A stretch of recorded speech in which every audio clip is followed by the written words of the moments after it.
ਸਤਿ ਸ਼੍ਰੀ ਅਕਾਲ। ਤੁਸੀਂ ਵੇਖ ਰਹੇ ਹੋ ਪੰਜਾਬ ਮਿਲ USA TV। ਮੈਂ ਹਾਂ ਸੰਜੀਵ ਯਸ਼ ਖੰਨਾ। ਤੁਹਾਡਾ ਸਾਰਿਆਂ ਦਾ ਸਵਾਗਤ ਪੰਜਾਬ ਫੋਕਸ ਦੇ ਵਿੱਚ। ਸਟੂਡੀਓਜ਼ ਦੇ ਵਿੱਚ ਮੇਰੇ ਨਾਲ ਮੌਜੂਦ ਨੇ ਬਲਕਾਰ ਸਿੰਘ। ਹਾਂਜੀ, Punjab made USA TV channel ਦੇ ਪਿਆਰੇ ਦਰਸ਼ਕੋ, ਨਿੱਘੀ ਜੀ ਆਇਆਂ ਨੂੰ ਤੇ ਸਤਿ ਸ੍ਰੀ ਅਕਾਲ। ਜਿਸ ਤਰ੍ਹਾਂ ਤੁਹਾਨੂੰ ਪਤਾ ਹੈ ਕਿ ਇਹ ਪ੍ਰੋਗਰਾਮ ਸਿਆਸੀ ਮੁੱਦਿਆਂ ਨਾਲ ਭਰਪੂਰ ਹੁੰਦਾ ਹੈ ਤੇ ਅਸੀਂ ਅੱਜ ਉਹਨਾਂ ਮੁੱਦਿਆਂ ਨਾਲ ਤੁਹਾਨੂੰ ਸਾਂਝ ਪਾਵਾਂਗੇ ਜਿਹੜੇ ਮੁੱਦੇ ਪੰਜਾਬ ਵਿੱਚ ਵੀ ਨੇ ਵਾਪਰੇ ਤੇ ਬਾਹਰਲੇ ਦੇਸ਼ਾਂ ਵਿੱਚ ਵੀ ਹੈ ਤੇ ਸਾਡੇ ਨਾਲ ਦੇ ਪੜੋਸੀ ਪ੍ਰਦੇਸ਼ਾਂ ਵਿੱਚ ਵੀ। ਤੇ ਮੇਰੇ ਨਾਲ ਸਟੂਡੀਓ ਵਿੱਚ ਬੈਠੇ ਨੇ ਸੰਜੀਵ ਜਸ ਖੰਨਾ ਜੀ, ਔਰ ਮੈਂ ਇਹਨਾਂ ਨੂੰ ਗੁਜ਼ਾਰਿਸ਼ ਕਰੂੰਗਾ ਕਿ ਉਹ ਮੁੱਦਾ ਲਿਆ ਜਾਵੇ ਜਿਹੜੇ ਸਾਡੇ ਦਰਸ਼ਕ ਉਤਾਵਲੇ ਨੇ ਕਿ ਉਹ ਕਿਹੜਾ ਮੁੱਦਾ ਜਿਸ ਤੱਕ ਅਸੀਂ ਉਹਨਾਂ ਦੀ ਸਾਂਝ ਪਾਈਏ ਤੇ ਉਹਨਾਂ ਨੂੰ ਜਾਣੂ ਕਰਵਾਈਏ। ਜੀ, ਸਭ ਤੋਂ ਪਹਿਲਾਂ ਤਾਂ ਜੋ ਦੁਨੀਆ ਦੇ ਵਿੱਚ ਚੱਲਦਾ ਪਿਆ ਨਾ, ਬਹੁਤ ਜੀ ਟੈਨਸ਼ਨ ਆ, ਬਹੁਤ ਪ੍ਰੈਸ਼ਰਸ ਨੇ ਵੱਖ-ਵੱਖ ਦੇਸ਼ਾਂ ਦੇ ਵਿੱਚ, ਯੁੱਧਾਂ ਦੀਆਂ ਸਥਿਤੀਆਂ, ਧਮਕੀਆਂ, ਇਹ ਸਭ ਕੁਝ ਚੱਲਦਾ ਪਿਆ। ਸੋ ਚੀਨ ਨੇ ਅਮਰੀਕਾ ਨੂੰ ਧਮਕੀ ਦਿੱਤੀ ਹੈ। ਅਮਰੀਕਾ ਨੂੰ ਧਮਕੀ ਦਿੱਤੀ ਹੈ ਕਿ ਅਮਰੀਕਾ ਆਪਣਾ ਰੁਖ ਬਦਲੇ, ਜੀ ਨਹੀਂ ਤਾਂ ਫਿਰ ਸਖਤ ਕਾਰਵਾਈ ਦਾ ਸਾਹਮਣਾ ਕਰਨਾ ਪਏਗਾ। ਸੋ ਇਹ ਪਛਤਾਣਾ ਪਏਗਾ ਅਮਰੀਕਾ ਨੂੰ। ਇਹ ਵਿਦੇਸ਼ ਮੰਤਰੀ ਨੇ ਜਿਹੜੇ ਕਿਨ ਗੈਂਗ ਚੀਨ ਦੇ, ਉਹਨਾਂ ਨੇ ਧਮਕੀ ਦਿੱਤੀ। ਹਾਂ, ਇਹ ਮਸਲਾ ਵੈਸੇ ਇਹਨਾਂ ਦਾ ਬੜੀ ਦੇਰ ਦਾ ਲਟਕ ਰਿਹਾ, ਜਿਹਦੇ ਵਿੱਚ ਅਮਰੀਕਾ ਤੇ ਇਹਨਾਂ ਦੀ ਆਪਸੀ ਇੰਨਾ ਗੁੱਥਮ-ਗੁੱਥਾ, ਔਰ ਇੰਨਾ ਜਦੋਂ ਮੀਟਿੰਗ ਹੁੰਦੀ ਹੈ ਇਹਨਾਂ ਦੀ ਤਾਕਤ ਹੀ ਲੜਦੀ ਦੋਵਾਂ ਦੀ ਆਪਸੀ। ਇਸ ਕਰਕੇ ਕਿ ਚਾਈਨਾ ਨੂੰ ਇਸ ਗੱਲ ਦਾ ਗੁੱਸਾ ਹੈਗਾ ਕਿ ਇਹਨਾਂ ਦੇ ਗੁਬਾਰੇ ਜਿਹੜੇ ਜਾਂਦੇ ਰਹੇ ਉੱਤੋਂ, ਉਹਨਾਂ ਦੇ ਦੇਸ਼ ਦੇ ਉੱਤੋਂ ਦੀ ਕ੍ਰਾਸ ਕਰਦੇ ਰਹੇ ਆ, ਉਹਨਾਂ ਨੇ ਮਿਜ਼ਾਈਲ ਨਾਲ ਸੁੱਟ ਲਏ ਆ, ਔਰ ਉਹਦੇ ਵਿੱਚ ਇਹ ਮੁੱਕਰ ਗਿਆ। ਇਹਨਾਂ ਨੇ ਕਿਹਾ ਕਿ ਅਸੀਂ ਵੈਦਰ ਰਿਪੋਰਟ ਲੈ ਰਹੇ ਹਾਂ, ਸਾਡੇ ਮੈਟੀਰੀਓਲੋਜੀ ਡਿਪਾਰਟਮੈਂਟ ਆ, ਉਹਨੇ ਇਸ ਬਾਰੇ ਜਾਣਕਾਰੀ ਲੈਣ ਲਈ ਇੱਧਰ ਭੇਜੇ ਆ। ਜਦੋਂ ਕਿ ਉਹਨਾਂ ਨੇ ਨਾਸਾ ਰਾਹੀਂ ਔਰ ਪਤਾ ਕਰ ਲਿਆ ਕਿ ਇਹ ਇਨਫੋਰਮੇਸ਼ਨ ਲੈਣ ਲਈ ਜਸੂਸੀ ਗੁਬਾਰੇ ਸੀ, ਔਰ ਉਹਨਾਂ ਨੇ ਇਹਨਾਂ ਨੂੰ ਚੇਤਾਵਨੀ ਦੇ ਦਿੱਤੀ ਕਿ ਜੇ ਅੱਗੇ ਤੋਂ ਦੇਖਿਆ ਗਿਆ ਤਾਂ ਅਸੀਂ ਸਿੱਧਾ ਤੁਹਾਡੇ 'ਤੇ ਹਮਲਾ ਵੀ ਕਰਾਂਗੇ ਔਰ ਤੁਹਾਨੂੰ ਨੁਕਸਾਨ ਵੀ ਪਹੁੰਚਾਵਾਂਗੇ। ਹੁਣ ਇਹਨਾਂ ਨੇ ਆਪਣਾ ਰੁਖ ਬਦਲ ਲਿਆ ਚਾਈਨਾ ਨੇ ਕਿ ਜੇ ਅਸੀਂ ਉਹਨਾਂ ਨੂੰ ਚੇਤਾਵਨੀ ਦੇ ਦਿੱਤੀ ਅਮਰੀਕਾ ਨੂੰ ਕਿ ਜੇ ਇਹਨਾਂ ਨੇ ਇਹ ਰੁਖ ਨਾ ਅਪਣਾਇਆ, ਜੇ ਸਾਨੂੰ ਇਹਨਾਂ ਨੇ ਤੰਗ ਕੀਤਾ ਤਾਂ ਅਸੀਂ ਇਸ ਸੰਘਰਸ਼ 'ਚੋਂ ਲੰਘਾਵਾਂਗੇ ਕਿ ਇਹਨਾਂ ਨੂੰ ਨਾਨੀ ਯਾਦ ਆ ਜੂਗੀ। ਇਹਨਾਂ ਦੇ ਜਿਹੜੇ ਮੰਤਰੀ ਨੇ ਉਹਨਾਂ ਨੇ ਕਿਹਾ, ਔਰ ਉਹਨਾਂ ਦੇ ਨਾਲ ਸਿਸਟਰ ਵੀ ਆ। ਔਰ ਚਾਈਨਾ ਤੇ ਇਹਨਾਂ ਦੀ ਆਪਸੀ ਲੜਾਈ ਇਸ ਕਰਕੇ ਹੁੰਦੀ ਅਮਰੀਕਾ ਦੀ, ਕਿਉਂਕਿ ਉਹ ਵੀ ਸੁਪਰ ਪਾਵਰ, ਇਹ ਵੀ ਸੁਪਰ ਪਾਵਰ ਆ। ਉਹ ਇਲੈਕਟ੍ਰੋਨਿਕਸ ਅੱਗੇ ਹੈਗਾ, ਔਰ ਜੋ ਮੋਬਾਈਲ ਬਣਦੇ, ਜੋ ਸਾਰਾ ਕੁਝ ਹੁੰਦਾ ਉਹ ਇਸ ਪਾਸੇ ਵੇਚਿਆ ਜਾਂਦਾ। ਚਿਪਸ ਬਣਦੀਆਂ, ਜੋ ਕਾਰਡ ਬਣਦੇ, ਸਾਰੇ ਅਮਰੀਕਾ 'ਚ ਵੇਚੇ ਜਾਂਦੇ ਆ। ਹੁਣ ਜਿਹੜਾ ਇੰਡੀਆ 'ਚ ਵੀ ਜਿਹੜੀ ਆਰਮੀ ਹੈ ਉਹਦੇ 'ਤੇ ਇਹਨਾਂ ਨੇ ਬੈਨ ਕਰਤਾ ਕਿ ਜਿਹੜੇ ਵੀ ਇਹਨਾਂ ਦੀ ਫੈਮਿਲੀ ਔਰ ਆਰਮੀ ਦੇ ਅਫੀਸਰ ਜਾਂ ਜਿਹੜੇ ਸਿਪਾਹੀ ਜਾਂ ਜਿਹੜੇ ਹੌਲਦਾਰ ਜਵਾਨ ਨੇ, ਉਹ ਇਸ ਤੋਂ ਗਰੇਜ਼ ਕਰਨਗੇ, ਇਹਨੂੰ ਨਹੀਂ ਵਰਤਣਗੇ ਚਾਈਨਾ ਦੇ ਮੋਬਾਈਲਾਂ ਨੂੰ। ਔਰ ਉਹਨਾਂ ਨੇ ਕਹਿਤਾ ਕਿ ਇਹਨਾਂ ਦੀ ਕੰਪਨੀਆਂ ਨੂੰ ਥੋੜ੍ਹਾ ਬਹੁਤ ਘਾਟਾ ਜਾਊਗਾ, ਸਾਰਾ ਕੁਝ ਹੈ, ਸਾਡੇ ਨਾਲ ਵਿਰੋਧਤਾ ਰੱਖਦੇ ਆ। ਪਰ ਰਹੀ ਗੱਲ, ਫਿਰ ਅਸੀਂ ਉੱਥੇ ਆਉਂਦੇ ਹਾਂ ਅਮਰੀਕਾ ਨਾਲ। ਅਮਰੀਕਾ ਨਾਲ ਇਹਨਾਂ ਦਾ ਮੁੱਦਾ ਇਸ ਵੇਲੇ ਪੂਰਾ ਭਖ ਰਿਹਾ, ਇਸ ਕਰਕੇ ਕਿ ਉਹਨਾਂ ਨੇ ਇਹਨਾਂ ਨੂੰ ਚੇਤਾਵਨੀ ਦੇ ਦਿੱਤੀ ਆ ਕਿ ਤੁਸੀਂ ਸਾਡੇ ਤੋਂ ਜਿਹੜਾ ਹੈਗਾ ਜਿੰਨਾ ਮਰਜ਼ੀ ਸਾਡੇ ਨਾਲ ਸੰਘਰਸ਼ ਕਰ ਲਓ, ਜਿੰਨਾ ਮਰਜ਼ੀ ਤੰਗ ਕਰ ਦਿਓ, ਸਾਡੀ ਤਰੱਕੀ ਦੇ ਅੱਗੇ ਰੋੜਾ ਨਹੀਂ ਬਣ ਸਕਦੇ। ਉਹਨਾਂ ਕਿਹਾ ਕਿ ਚਾਈਨਾ ਕਦੇ ਵੀ ਇਸ ਤਰ੍ਹਾਂ ਨਹੀਂ ਕਿ ਟੱਟ ਜਾਊਗਾ ਜਾਂ ਡਿੱਗ ਪਊਗਾ ਜਾਂ ਸਾਰਾ ਕੁਝ ਹੈਗਾ। ਪਰ ਇਹਦੇ ਵਿੱਚ ਇੰਡੀਆ ਇਸ ਤੋਂ ਥੋੜ੍ਹਾ ਜਿਹਾ ਪਾਸੇ ਹੋ ਗਿਆ ਕਿ ਮੋਦੀ ਸਾਹਿਬ ਦੀ ਜਿਹੜੀ ਥੋੜ੍ਹੀ ਜਿਹੀ ਉਹਨੂੰ ਕਹਿ ਲਓ ਸੋਚਣ ਦੀ ਸ਼ਕਤੀ ਆ, ਜਾਂ ਜੋ ਉਹਨਾਂ ਦੀ ਨੀਤੀ ਆ, ਉਹ ਬੜੀ ਵਧੀਆ ਨੀਤੀ ਹੁੰਦੀ ਆ। ਉਹ ਵਧੋ ਵਧੀ ਗੱਲ ਨਹੀਂ ਪੈਂਦੇ ਕਿਸੇ ਦੇ, ਤੇ ਨਾ ਕਿਸੇ ਨਾਲ ਗੁੱਥਮ-ਗੁੱਥਾ ਹੁੰਦੇ ਆ। ਜਦੋਂ ਵੀ ਹੈ ਬਾਈਡਨ ਸਾਹਿਬ ਨਾਲ ਉਹਨਾਂ ਦੀ ਗੱਲ ਰਹੀ ਹੈ ਬਹੁਤ ਵਧੀਆ। ਟਰੰਪ ਸਾਹਿਬ ਨਾਲ ਤਾਂ ਟਰੰਪ ਨਾਲ ਤਾਂ ਇਹਨਾਂ ਦੀ ਇੰਨੀ ਮਿੱਤਰਤਾ ਸੀਗਾ, ਬਹੁਤ ਹੱਸਦੇ ਖੇਡਦੇ ਸੀ, ਸਾਰਾ ਕੁਝ ਸੀਗਾ। ਟਰੰਪ ਜਦੋਂ ਦੇ ਰਹੇ ਸੀਗੇ ਪ੍ਰੈਜ਼ੀਡੈਂਟ, ਇੰਡੀਆ ਦੇ ਨਾਲ ਬਹੁਤ ਮਿੱਤਰਤਾ ਰਹੀ ਆ। ਫਿਰ ਆਪਾਂ ਉੱਥੇ ਆ ਜਾਂਦੇ ਹਾਂ ਕਿ ਚਾਈਨਾ ਦੀ ਇੰਡੀਆ ਨਾਲ ਸਰਹੱਦਾਂ ਦੇ ਵਿੱਚ ਜਿਹੜੀ ਜਗ੍ਹਾ ਦਾ ਵਾ ਉਹਦਾ ਰੌਲਾ ਰੱਪਾ ਰਿਹਾ ਹੈਗਾ ਜੀ। ਉਹਦਾ ਜ਼ਿਕਰ ਜਿਹੜਾ ਇਹਨਾਂ ਨੇ ਕੀਤਾ ਜਦੋਂ ਇਹਨਾਂ ਦੀ ਮੀਟਿੰਗ ਹੋਈ ਆ ਵਾਸ਼ਿੰਗਟਨ ਤੋਂ ਕੈਲੀਫੋਰਨੀਆ ਦੇ ਵਿੱਚ ਵੀ, ਸਾਡੇ ਮੰਤਰੀ ਵੀ ਉੱਥੇ ਸੀ, ਜੈ ਸ਼ੰਕਰ ਜੀ, ਔਰ ਵਿਦੇਸ਼ ਮੰਤਰੀ ਸਾਰੇ ਉੱਥੇ ਸੀਗੇ, ਔਰ ਉਹਦੇ ਨਾਲ ਉਹਨਾਂ ਦੇ ਸੈਕਟਰੀ ਵੀ ਸੀਗੇ, ਵਿਦੇਸ਼ ਸੈਕਟਰੀ ਸਕੱਤਰ ਜਿਹੜੇ ਆ।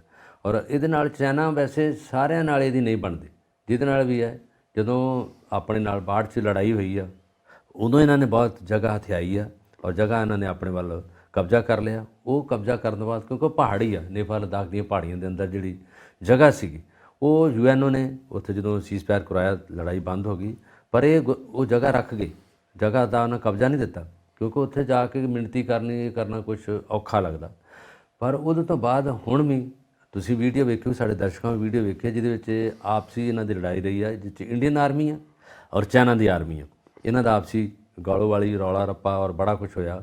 ਉਹਨਾਂ ਨੂੰ ਇਹਨਾਂ ਡਾਂਗ ਸੋਟਾ ਮਾਰ ਕੇ ਭਜਾਇਆ ਬਹੁਤ ਬੁਰੀ ਤਰ੍ਹਾਂ, ਪਰ ਫਾਇਰਿੰਗ ਨਹੀਂ ਕੀਤੀ। ਉਦੋਂ ਪਹਿਲਾਂ ਵੀ ਆਪਣੇ ਬਹੁਤ ਮੁੰਡੇ ਇਹਨਾਂ ਮਾਰੇ ਚਾਈਨਾ ਨੇ। ਪਰ ਅਸੀਂ ਤਾਂ ਆਪਣੇ ਦੇਸ਼ ਦੀ ਗੱਲ ਕਰਦੇ ਹਾਂ, ਪਰ ਇਹਨਾਂ ਦਾ ਦੋ ਸੁਪਰ ਪਾਵਰ ਦਾ ਆਪਸੀ ਜਿਹੜਾ ਟਕਰਾਅ ਆ, ਇਹਦਾ ਕੋਈ ਨਾ ਕੋਈ ਨੁਕਸਾਨ ਦੋਵਾਂ ਨੂੰ ਹੋਊਗਾ। ਇਸ ਕਰਕੇ ਹੋਊਗਾ ਕਿ ਉਹ ਜਦੋਂ ਉੱਪਰ ਦੀ ਲੈ ਕੇ ਕ੍ਰਾਸ ਕਰਦਾ, ਉਹਨਾਂ ਦੇ ਗੁਬਾਰੇ ਜਾਂਦੇ ਆ, ਕਈ ਕੁਛ ਹੁੰਦਾ, ਸਿੱਧਾ ਮਿਜ਼ਾਈਲ ਮਾਰ ਕੇ ਸੁੱਟ ਲੈਂਦੇ ਆ, ਸਾਰਾ ਕੁਛ ਹੋ ਜਾਂਦਾ। ਬਾਈਡਨ ਸਾਹਿਬ ਨੇ ਵੀ ਇਹਨਾਂ ਨੇ ਤਕਰੀਰ 'ਚ ਕਿਹਾ ਸੀਗਾ ਕਿ ਅਸੀਂ ਚਾਈਨਾ ਤੋਂ ਤਾਂ ਨਹੀਂ ਡਰਦੇ। ਔਰ ਚਾਈਨਾ ਦੇ ਨਾਲ ਜਿਹੜੇ ਬਾਕੀ ਦੇਸ਼ ਨੇ, ਜਿਹੜੇ ਇਹਨਾਂ ਦੇ ਏਸ਼ੀਅਨ ਕੰਟਰੀ ਦੇ ਬਾਕੀ ਲੋਕ ਨੇ, ਉਹਨਾਂ ਨਾਲ ਸਾਡਾ ਗਰੁੱਪ ਵਧੀਆ ਬਣ ਗਿਆ। ਜਿਹੜੀ ਲੜਾਈ ਚੱਲ ਰਹੀ ਹੈ ਯੂਕਰੇਨ ਦੀ, ਉਹਦੇ ਵਿੱਚ ਚਾਈਨਾ ਜਿਹੜਾ ਹਮਾਇਤੀ ਹੈਗਾ ਰਸ਼ੀਆ ਦਾ, ਔਰ ਰਸ਼ੀਆ ਨੂੰ ਇਹ ਹਮਾਇਤ ਦੇ ਰਿਹਾ ਔਰ ਉਧਰ ਸਪਲਾਈ ਵੀ ਕਰ ਰਿਹਾ ਬਹੁਤ ਕੁਝ। ਪਰ ਦੂਜੇ ਪਾਸੇ ਲੋਕ ਕਹਿ ਰਹੇ ਵੀ ਜਦੋਂ ਰਸ਼ੀਆ ਨੂੰ ਇਹਨਾਂ ਨੂੰ ਚੁੱਪ ਕਰਕੇ ਮਨਾ ਲੈਣਾ ਚਾਹੀਦਾ ਵਾ, ਤਾਂ ਕਿ ਯੂਕਰੇਨ ਜਿਹੜਾ ਬਚ ਜਾਏ, ਜਿਹਦੇ ਵਿੱਚ ਚੰਗੀਆਂ ਸੁਪਰ ਤਾਕਤਾਂ ਨੇ, ਉਹਨਾਂ ਨੂੰ ਚਾਹੀਦਾ ਕਿ ਯੂਕਰੇਨ ਨੂੰ ਬਚਾਉਣਾ ਚਾਹੀਦਾ। ਇਹ ਭਲੇ ਦੀ ਗੱਲ ਹੈਗੀ ਆ। ਪਰ ਚਾਈਨਾ ਕਿੱਥੋਂ ਇਸ ਤੋਂ ਬਾਜ ਜਾਵੇ? ਉਹਨਾਂ ਨੇ ਆਪਣਾ ਸਮਾਨ ਵੇਚਣਾ ਕਰਨਾ ਸਾਰਾ ਕੁਝ ਹੈਗਾ, ਔਰ ਉਹਨਾਂ ਨੂੰ ਹੁੰਦਾ ਤਾਂ ਕਹਿੰਦੇ ਨੇ ਤਕੜੇ ਦਾ ਤਕੜਾ ਦੋਸਤ ਬਣਦਾ ਅਤੇ ਤਕੜੇ ਦਾ ਮਾੜੇ ਦਾ ਵੈਰ ਹੁੰਦਾ, ਮਾੜੇ ਨਾਲ ਵੈਰ ਹੋ ਜਾਂਦਾ। ਉਹ ਵੀ ਪਾਵਰ ਹੈਗੀ ਰਸ਼ੀਅਨ ਨੂੰ। ਹੁਣ ਜਿਹੜੀ ਮੀਟਿੰਗ ਹੋਈ ਹੈ, ਜਿਹਦਾ ਅਸੀਂ ਇਹ ਗੱਲ ਕਰ ਰਹੇ ਹਾਂ, ਇਸ ਮੀਟਿੰਗ ਦੇ ਵਿੱਚ ਇਸ ਵੇਲੇ ਇਹਨਾਂ ਦਾ ਜਿਹੜਾ ਹੱਥ ਪੈ ਗਿਆ ਵੱਡੀ ਸੁਪਰ ਪਾਵਰ ਨਾਲ, ਅਮਰੀਕਾ ਨਾਲ। ਪਰ ਇਹਦੇ ਨਾਲ ਮੂੰਹ ਦੀ ਖਾਣੀ ਕਿਹਨੂੰ ਪਊਗੀ? ਚਾਈਨਾ ਨੂੰ। ਇਸ ਕਰਕੇ ਕਿ ਜਿਹੜਾ ਅਮਰੀਕਾ ਉਹ ਉੱਪਰ ਇਹਦੇ ਤੋਂ ਉਹਨੂੰ ਪਤਾ ਯੂਕਰੇਨ ਦੇ ਨਾਲ ਵੀ ਉਹਦਾ ਸਾਂਝ ਪੈ ਗਈ ਆ, ਉਹਨੇ ਉੱਧਰ ਵੀ ਹਥਿਆਰ ਥੂਰ ਦੇਣੇ ਦੇ ਦਿੱਤੇ ਆ। ਪਰ ਇਹ ਨਾ ਖੰਨਾ ਜੀ ਮੁੱਦਾ ਬਣ ਜੇ ਕਿ ਜੇ ਹੁਣ ਚਾਈਨਾ ਰਸ਼ੀਆ ਨਾਲ ਮਿਲ ਗਿਆ ਅਤੇ ਉਲਟ ਕਿਤੇ ਹੋ ਗਿਆ ਅਮਰੀਕਾ ਦੇ, ਅਤੇ ਉਸ ਪਾਸੇ ਯੂਰਪੀਅਨ ਕੰਟਰੀਆਂ ਇੱਕ ਪਾਸੇ ਹੋ ਗਈਆਂ, ਹੈ ਨਾ, ਸਵਿਟਜ਼ਰਲੈਂਡ ਅਤੇ ਨਿਊਜ਼ੀਲੈਂਡ ਅਤੇ ਦੂਸਰੇ ਕੰਟਰੀ ਇੱਕ ਪਾਸੇ ਹੋ ਗਏ। ਜਦੋਂ ਇਹ ਗਰੁੱਪ ਬਣ ਗਏ ਨਾ, ਸਬ ਗਰੁੱਪ, ਇਹ ਗਰੁੱਪਾਂ ਦੇ ਵਿੱਚੋਂ ਕੋਈ ਨਾ ਕੋਈ ਫਿਰ ਖਟਾਸ ਨਿਕਲ ਕੇ ਫਿਰ ਸਾਰਾ ਕੁਝ ਹੋਣਾ, ਫਿਰ ਬੰਬਾਰਮੈਂਟ ਹੋਊਗੀ। ਤਾਂ ਲੱਗਦਾ ਨਹੀਂ ਗਾ ਕਿ ਤੀਜੀ ਮਹਾਯੁੱਧ ਵੱਲ ਜ਼ਿਆਦਾ ਵੱਧ ਜੇ। ਫਿਰ ਉਹਦੇ ਵਿੱਚ ਕੌਣ ਲਪੇਟੇ ਜਾਣੇ ਆ? ਛੋਟੇ ਦੇਸ਼, ਵਿਕਾਸਸ਼ੀਲ ਦੇਸ਼। ਅਤੇ ਇਹ ਫਿਰ ਚੀਜ਼ਾਂ ਵੇਚਣਗੇ, ਮੰਡੀਆਂ 'ਚ ਬੋਰੀਆਂ ਭਰ ਆਪਣੇ ਰੌਂਦ ਵੇਚਣਗੇ, ਗਰਨੇਡ ਵੇਚਣਗੇ, ਉਹਦੇ ਵਿੱਚ ਮਿਸਾਈਲਾਂ ਦੇਣਗੇ, ਸਾਰਾ ਕੁਝ ਵੇਚਣਗੇ। ਔਰ ਜਿਹੜੇ ਸਮੁੰਦਰੀ ਬੇੜੇ ਨੇ ਤਾਂ ਬਹੁਤ ਵੱਡੇ, ਅਮਰੀਕਾ ਕੋਲ ਬਹੁਤ ਵੱਡਾ ਹੈ। ਜਦੋਂ 65 ਦੀ ਜੰਗ ਲੱਗੀ ਹੈ, ਉਦੋਂ ਚੇਤਾਵਨੀ ਆ ਗਈ ਸੀ ਅਮਰੀਕਾ ਦੀ ਇੰਡੀਆ ਨੂੰ ਕਿ ਅਸੀਂ ਤੁਹਾਡਾ ਸਫਾਇਆ ਕਰ ਦਾਂਗੇ ਵਾਇਆ ਪਾਕਿਸਤਾਨ। ਇਹ ਹਰ ਲੜਾਈ ਦੇ ਵਿੱਚ ਮੋਹਰੀ ਹੁੰਦਾ, ਅਮਰੀਕਾ ਵੀ, ਚਾਈਨਾ ਵੀ ਉਹਦੇ ਵਿੱਚ ਹੁੰਦਾ। ਪਰ ਮੇਰਾ ਖਿਆਲ ਹੈ ਜੇ ਸ਼ਾਂਤੀ ਚਾਹੁਣ ਤਾਂ ਅੱਛੀ ਗੱਲ ਆ।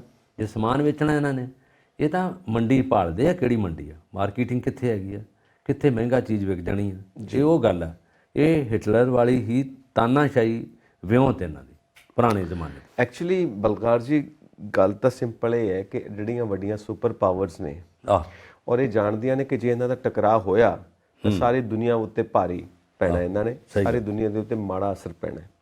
ਮਤਲਬ ਆਪਾਂ ਜੇ ਸਿੱਧੀ ਸਾਦੀ ਬਜ਼ੁਰਗਾਂ ਵਾਲੀ ਗੱਲ ਕਰੀਏ ਕਿ ਇਹ ਅਕਲ ਕਿਉਂ ਨਹੀਂ ਕਰਦੇ, ਮਤਲਬ ਆ ਕੀ ਹੈ? ਅੱਗੇ ਜੰਗਾਂ ਕਰ ਕਰਕੇ ਪਹਿਲੀ ਵਿਸ਼ਵ ਯੁੱਧ ਹੋਈ, ਦੂਜੀ ਵਿਸ਼ਵ ਯੁੱਧ ਹੋਈ, ਅਜੇ ਚੈਨ ਨਹੀਂ ਆਇਆ, ਹੁਣ ਤੀਸਰਾ ਵਿਸ਼ਵ ਯੁੱਧ ਕਰਨਾ। ਆਏ ਦਿਨ ਜੰਗਾਂ ਲੱਗੀਆਂ ਹੋਈਆਂ, ਕਿਤੇ ਨਾ ਕਿਤੇ ਬੰਬਾਰਮੈਂਟ, ਕਿਤੇ ਨਾ ਕਿਤੇ ਝਗੜੇ, ਕੋਈ ਬਾਰਡਰ ਨੂੰ ਲੈ ਕੇ, ਕੋਈ ਛੋਟੀਆਂ ਮੋਟੀਆਂ ਮੁੱਠਭੇੜ ਹਰ ਥਾਂ ਤੇ ਚੱਲਦੀ ਪਈ ਹੈ। ਰੋਜ਼ ਬੰਦੇ ਮਰਦੇ ਪਏ, ਰੋਜ਼ ਜਾਨਾਂ ਜਾਂਦੀਆਂ ਪਈਆਂ। ਮਤਲਬ ਕਦੋਂ ਅਕਲ ਕਰਨੀ? ਅਸੀਂ ਕੀ ਕੰਮ ਫੜੇ ਹੋਏ ਨੇ? ਔਰ ਇੰਨਾ ਪੈਸਾ ਜੰਗਾਂ ਉੱਤੇ ਖਰਚ ਹੁੰਦਾ, ਇੰਨਾ ਪੈਸਾ ਹਥਿਆਰਾਂ ਦੇ ਉੱਤੇ ਖਰਚ ਹੁੰਦਾ, ਔਰ ਇਹਦੇ ਨਾਲ ਭੁੱਖਮਰੀ ਦੂਰ ਹੋ ਸਕਦੀ ਹੈ, ਗਰੀਬੀ ਦੂਰ ਹੋ ਸਕਦੀ ਹੈ। ਹਰ ਸਰਕਾਰ ਆਪਣੀ ਬਜਟ ਦਾ ਕਿੰਨਾ % ਲਗਾਉਂਦੀ ਹੈ ਡਿਫੈਂਸ ਦੇ ਉੱਤੇ। ਮਤਲਬ ਜੇ ਸ਼ਾਂਤੀ ਹੋਵੇ ਪੂਰੀ ਦੁਨੀਆ ਦੇ ਵਿੱਚ, ਅਮਨ ਚੈਨ ਹੋਵੇ, ਇਹੋ ਜਿਹੀ ਗੱਲਾਂ ਨਾ ਹੋਣ, ਤਾਂ ਕਿਉਂ ਨਾ ਸਾਰਾ ਇਨਸਾਨ ਭਾਈਚਾਰਾ ਵਧੀਆ ਤਰ੍ਹਾਂ ਰਵੇ, ਸੁੱਖ ਸ਼ਾਂਤੀ ਨਾਲ ਰਵੇ। ਹੁਣ ਇਹਦੇ ਵਿੱਚ ਸਟ੍ਰੈਟਜੀ ਕੀ ਹੈ? ਇੱਕ ਦੂਜੇ ਨੂੰ ਦਬਾਉਣਾ। ਅਮਰੀਕਾ, ਮੈਂ ਸੁਪਰ ਪਾਵਰ ਹਾਂ, ਚੀਨ ਕਹਿੰਦਾ ਮੈਂ ਕਿਹੜਾ ਘੱਟ ਹਾਂ। ਜੇ ਟਕਰਾਅ ਹੋਇਆ ਤਾਂ ਭਾਰੀ ਪਊਗਾ। ਭਾਰੀ ਕਿਹਨੂੰ ਪਊਗਾ? ਲੋਕਾਂ ਨੂੰ ਪਊਗਾ, ਤੁਹਾਨੂੰ ਥੋੜ੍ਹਾ ਭਾਰੀ ਪੈਣਾ। ਤੁਸੀਂ ਤਾਂ ਆਲਰੇਡੀ ਬੈਠੇ ਹੋ ਆਪਣੇ ਪੂਰੀ ਸੇਫ ਸਾਈਡ ਦੇ ਉੱਤੇ, ਆਪਣੇ ਬਾਲ ਬੱਚਿਆਂ ਨੂੰ ਲੈ ਕੇ, ਆਪਣੇ ਪਰਿਵਾਰ ਨੂੰ ਲੈ ਕੇ। ਔਰ ਜੇ ਕਿਤੇ ਭੀੜ ਪੈਂਦੀ ਵੀ ਹੈ, ਤੁਸੀਂ ਕਦੀ ਕਿੱਧਰ ਨੂੰ ਨਿਕਲ ਜਾਂਦੇ ਹੋ, ਕਦੀ ਕਿੱਧਰ ਨੂੰ ਨਿਕਲ ਜਾਂਦੇ ਹੋ, ਕਿਸੇ ਨਾ ਕਿਸੇ ਕੰਟਰੀ 'ਚ ਜਾ ਕੇ ਸ਼ਰਨ ਲੈ ਲੈਂਦੇ ਹੋ। ਮਰਦੇ ਕੌਣ ਨੇ? ਆਮ ਲੋਕ। ਹੁਣ ਯੂਕਰੇਨ ਦੇ ਵਿੱਚ ਦੇਖੋ, ਆਮ ਲੋਕਾਂ ਦੀ ਮੌਤ ਹੋ ਰਹੀ, ਆਮ ਲੋਕ ਮਰ ਰਹੇ ਨੇ, ਠੀਕ ਹੈ ਨਾ। ਪ੍ਰੈਜ਼ੀਡੈਂਟ ਪੁਤਿਨ ਵੀ ਆਰਾਮ ਨਾਲ ਬੈਠੇ ਨੇ, ਅਤੇ ਇੱਧਰ ਵੀ ਪ੍ਰੈਜ਼ੀਡੈਂਟ ਜਿਹੜੇ ਨੇ ਜ਼ੈਲੈਂਸਕੀ, ਇਹ ਵੀ। ਇਹਨਾਂ ਦੇ ਜਾਨ ਦੇ ਉੱਤੇ, ਪਰਿਵਾਰ ਦੇ ਉੱਤੇ, ਕਿਸੇ ਦੇ ਉੱਤੇ ਕੋਈ ਅਸਰ ਨਹੀਂ ਹੈ। ਮਰਦੇ ਪਏ ਨੇ ਆਮ ਲੋਕ, ਔਰ ਤੁਸੀਂ ਜੰਗ ਛੇੜ ਕੇ ਬੈਠੇ ਹੋਏ। ਮਤਲਬ ਕੀ ਤਮਾਸ਼ਾ ਚੱਲਣ ਡਿਆ? ਤੁਸੀਂ ਦੇਖੋ, ਇੰਨੀ ਦੂਰ ਤੋਂ ਅਸੀਂ ਸਿਵਲਾਈਜ਼ ਸੁਸਾਇਟੀ ਸ਼ੋਰ ਪਾਉਂਦੇ ਆ ਰਹੇ ਹਾਂ, ਔਰ ਅਸੀਂ ਇਹ ਕਿੱਦਾਂ ਦੇ ਕੰਮ ਕਰਦੇ ਹਾਂ।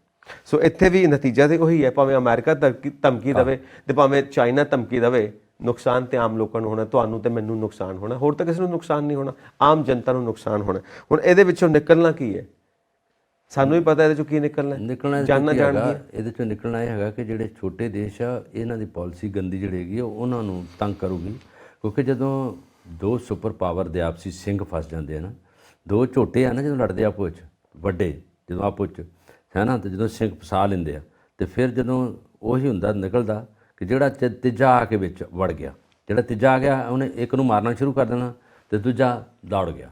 ਇਹਨਾਂ ਮੈਨੂੰ ਜਦੋਂ ਛਡਾਉਂਦਾ ਨਾ ਵੱਡੇ ਨੂੰ ਵੱਡਾ, ਅਤੇ ਵੱਡੇ ਨੂੰ ਵੱਡਾ ਹੀ ਆ ਕੇ ਛਡਾਉਂਦਾ। ਜੇ ਹੁਣ ਆਪੋ 'ਚ ਲੜਨ ਡਏ ਆ, ਤਾਂ ਉਹ 'ਚ ਇੰਡੀਆ ਤਾਂ ਨਹੀਂ ਕੁਝ ਕਰ ਸਕਦਾ, ਇੰਡੀਆ ਕੋਲ ਉਹ ਤਾਕਤ ਨਹੀਂ ਹੈਗੀ। ਅਤੇ ਜਾਂ ਮੰਨ ਲਓ ਬੰਗਲਾਦੇਸ਼ ਜਾ ਕੇ ਕਹਿ ਦੇ, ਜਾਂ ਉਹ 'ਚ ਨੇਪਾਲ ਕਹਿ ਦੇ ਵੀ ਤੁਸੀਂ ਹਟ ਜਾਓ, ਲੜੋ ਨਾ, ਉਹ 'ਚ ਇਨਵੋਲਵ ਹੋ ਗਿਆ ਤਾਂ ਉਹ ਮਾਰਿਆ ਜਾਊਗਾ। ਤਕੜੇ ਪਤਾ ਕੀ ਕਰਦੇ ਆ, ਜਦੋਂ ਆਪਸੀ ਲੜਾਈ ਹੁੰਦੀ ਜਾਂ ਆਪਸੀ ਨੀਤੀ ਖਰਾਬ ਹੁੰਦੀ ਇਹਨਾਂ ਦੀ, ਉਹ ਕਰਦੇ ਕੀ ਆਂਦਾ, ਇਹਨੂੰ ਪਹਿਲਾਂ ਫੜੋ, ਆ ਜਿਹੜਾ ਛਡਾਉਣਾ ਹੈ ਸਾਨੂੰ, ਪਹਿਲਾਂ ਇਹਨੂੰ ਚਿੱਪ ਲਓ, ਫਿਰ ਇਹਦੇ ਜਿਹੜੇ ਮੌਰ ਸੇਕ ਦਿਓ, ਫਿਰ ਅਸੀਂ ਆਪਾਂ ਗੱਲ ਕਰਾਂਗੇ।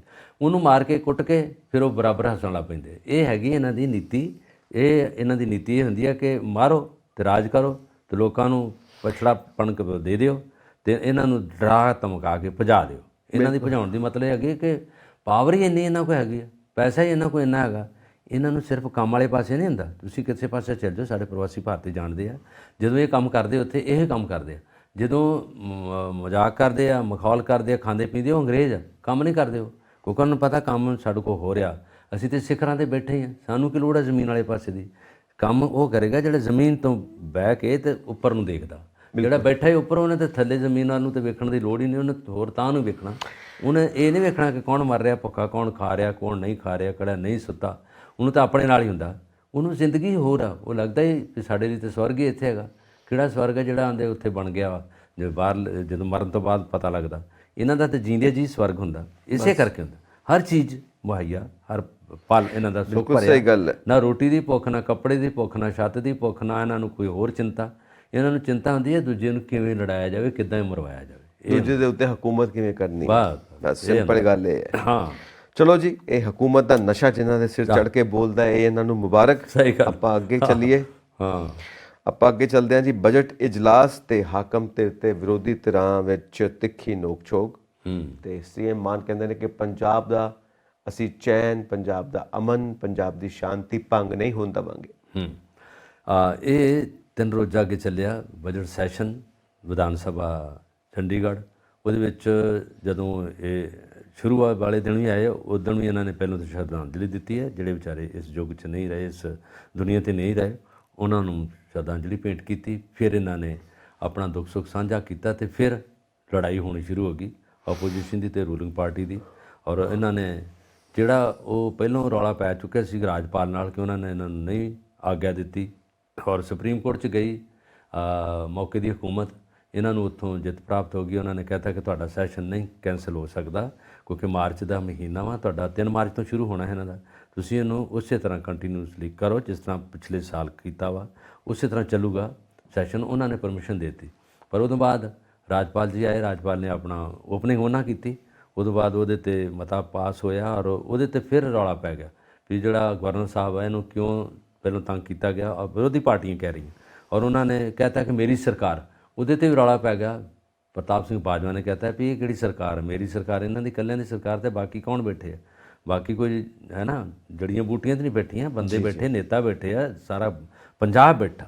ਔਰ ਉਹਦੇ 'ਚ ਵੀ ਨੁਕਤਾਚੀਨੀ ਹੋਈ। ਫਿਰ ਇਹਨਾਂ ਨੇ ਗੱਲ ਸ਼ੁਰੂ ਕੀਤੀ ਵੀ ਜੋ ਪੰਜਾਬ 'ਚ ਫੈਲ ਗਿਆ, ਜੋ ਪੰਜਾਬ 'ਚ ਹੋ ਗਿਆ, ਵਿਰੋਧੀ ਪਾਰਟੀ ਨੇ ਕਿਹਾ ਵੀ ਦਿਨ ਦਿਹਾੜੇ ਲੋਕ ਲੁੱਟੇ ਜਾ ਰਹੇ ਆ, ਲੋਕਾਂ ਨੂੰ ਮਾਰਿਆ ਜਾ ਰਿਹਾ, ਸਾਰਾ ਕੁਝ ਚਿੱਟੇ ਦਿਨ ਹੀ ਹੋ ਰਿਹਾ। ਤੁਹਾਡੀ ਪੁਲਿਸ ਕਿੱਥੇ ਗਈ ਤੇ ਤੁਸੀਂ ਕਿੱਥੇ ਗਏ ਤੇ ਐਡਮਿਨਿਸਟ੍ਰੇਸ਼ਨ ਕੀ ਕਰ ਰਹੀ ਆ। ਫਿਰ ਇਹ 'ਚ ਭਗਵੰਤ ਮਾਨ ਜਿਹੜੇ ਉਹਨਾਂ ਨੇ ਬੋਲਿਆ, ਉਹਨਾਂ ਨੇ ਕਿਹਾ ਕਿ ਉਹਦੇ 'ਚ ਅਸੀਂ ਕੁਛ ਇੱਦਾਂ ਦਾ ਵਾਧੂ ਨਹੀਂ ਹੋਣ ਦੇਵਾਂਗੇ ਤੇ ਨਾ ਸ਼ਾਂਤੀ ਭੰਗ ਹੋਣ ਦੇਵਾਂਗੇ। ਜੋ ਕੁਛ ਹੈਗਾ ਸਾਡੀ ਪੁਲਿਸ ਨੇ ਬਹੁਤ ਬੁਰੀ ਤਰ੍ਹਾਂ ਲੋਕਾਂ ਨੂੰ ਜਿਹੜਾ ਪ੍ਰਬੰਧ ਕਰਕੇ ਰੱਖਿਆ ਹੈਗਾ। ਜਿੱਥੇ ਮੇਲੇ ਨੇ, ਜਿੱਥੇ ਸਾਰਾ ਕੁਝ ਹੋ ਰਿਹਾ, ਜਿੱਥੇ ਸਾਰਾ ਕਰੇ, ਉਹਦੇ 'ਚ ਪ੍ਰਬੰਧ ਪੰਜਾਬ ਪੁਲਿਸ ਨੇ ਬਹੁਤ ਵਧੀਆ ਕੀਤਾ।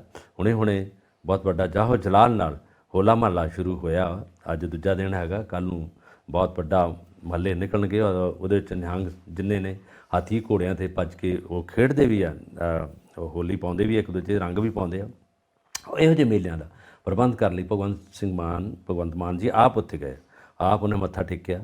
ਔਰ ਉਹਦੇ ਵਿੱਚ ਉਹਨਾਂ ਨੇ ਕਿਹਾ ਕਿ ਅਸੀਂ ਜਿੱਥੇ ਵੀ ਆ ਮੇਲੇ ਮੁਸਾਬੇ ਉਸੇ ਤਰ੍ਹਾਂ ਲੱਗਣਗੇ, ਪੰਜਾਬ ਦੀ ਧਰਤੀ ਨੂੰ ਉਸੇ ਤਰ੍ਹਾਂ ਖੁਸ਼ਹਾਲ ਰੱਖਾਂਗੇ। ਇਹ ਆਂਦੇ ਕਿ ਤੁਸੀਂ ਪੰਜਾਬ ਦੀ ਧਰਤੀ ਨੂੰ ਤੇ ਇਸ ਤਰ੍ਹਾਂ ਦਾ ਬੇਰੁਖ ਬਣਾ ਦਿੱਤਾ, ਇੰਨਾ ਤਸ਼ੱਦਦ ਹੋਣ ਲੱਗ ਪਿਆ।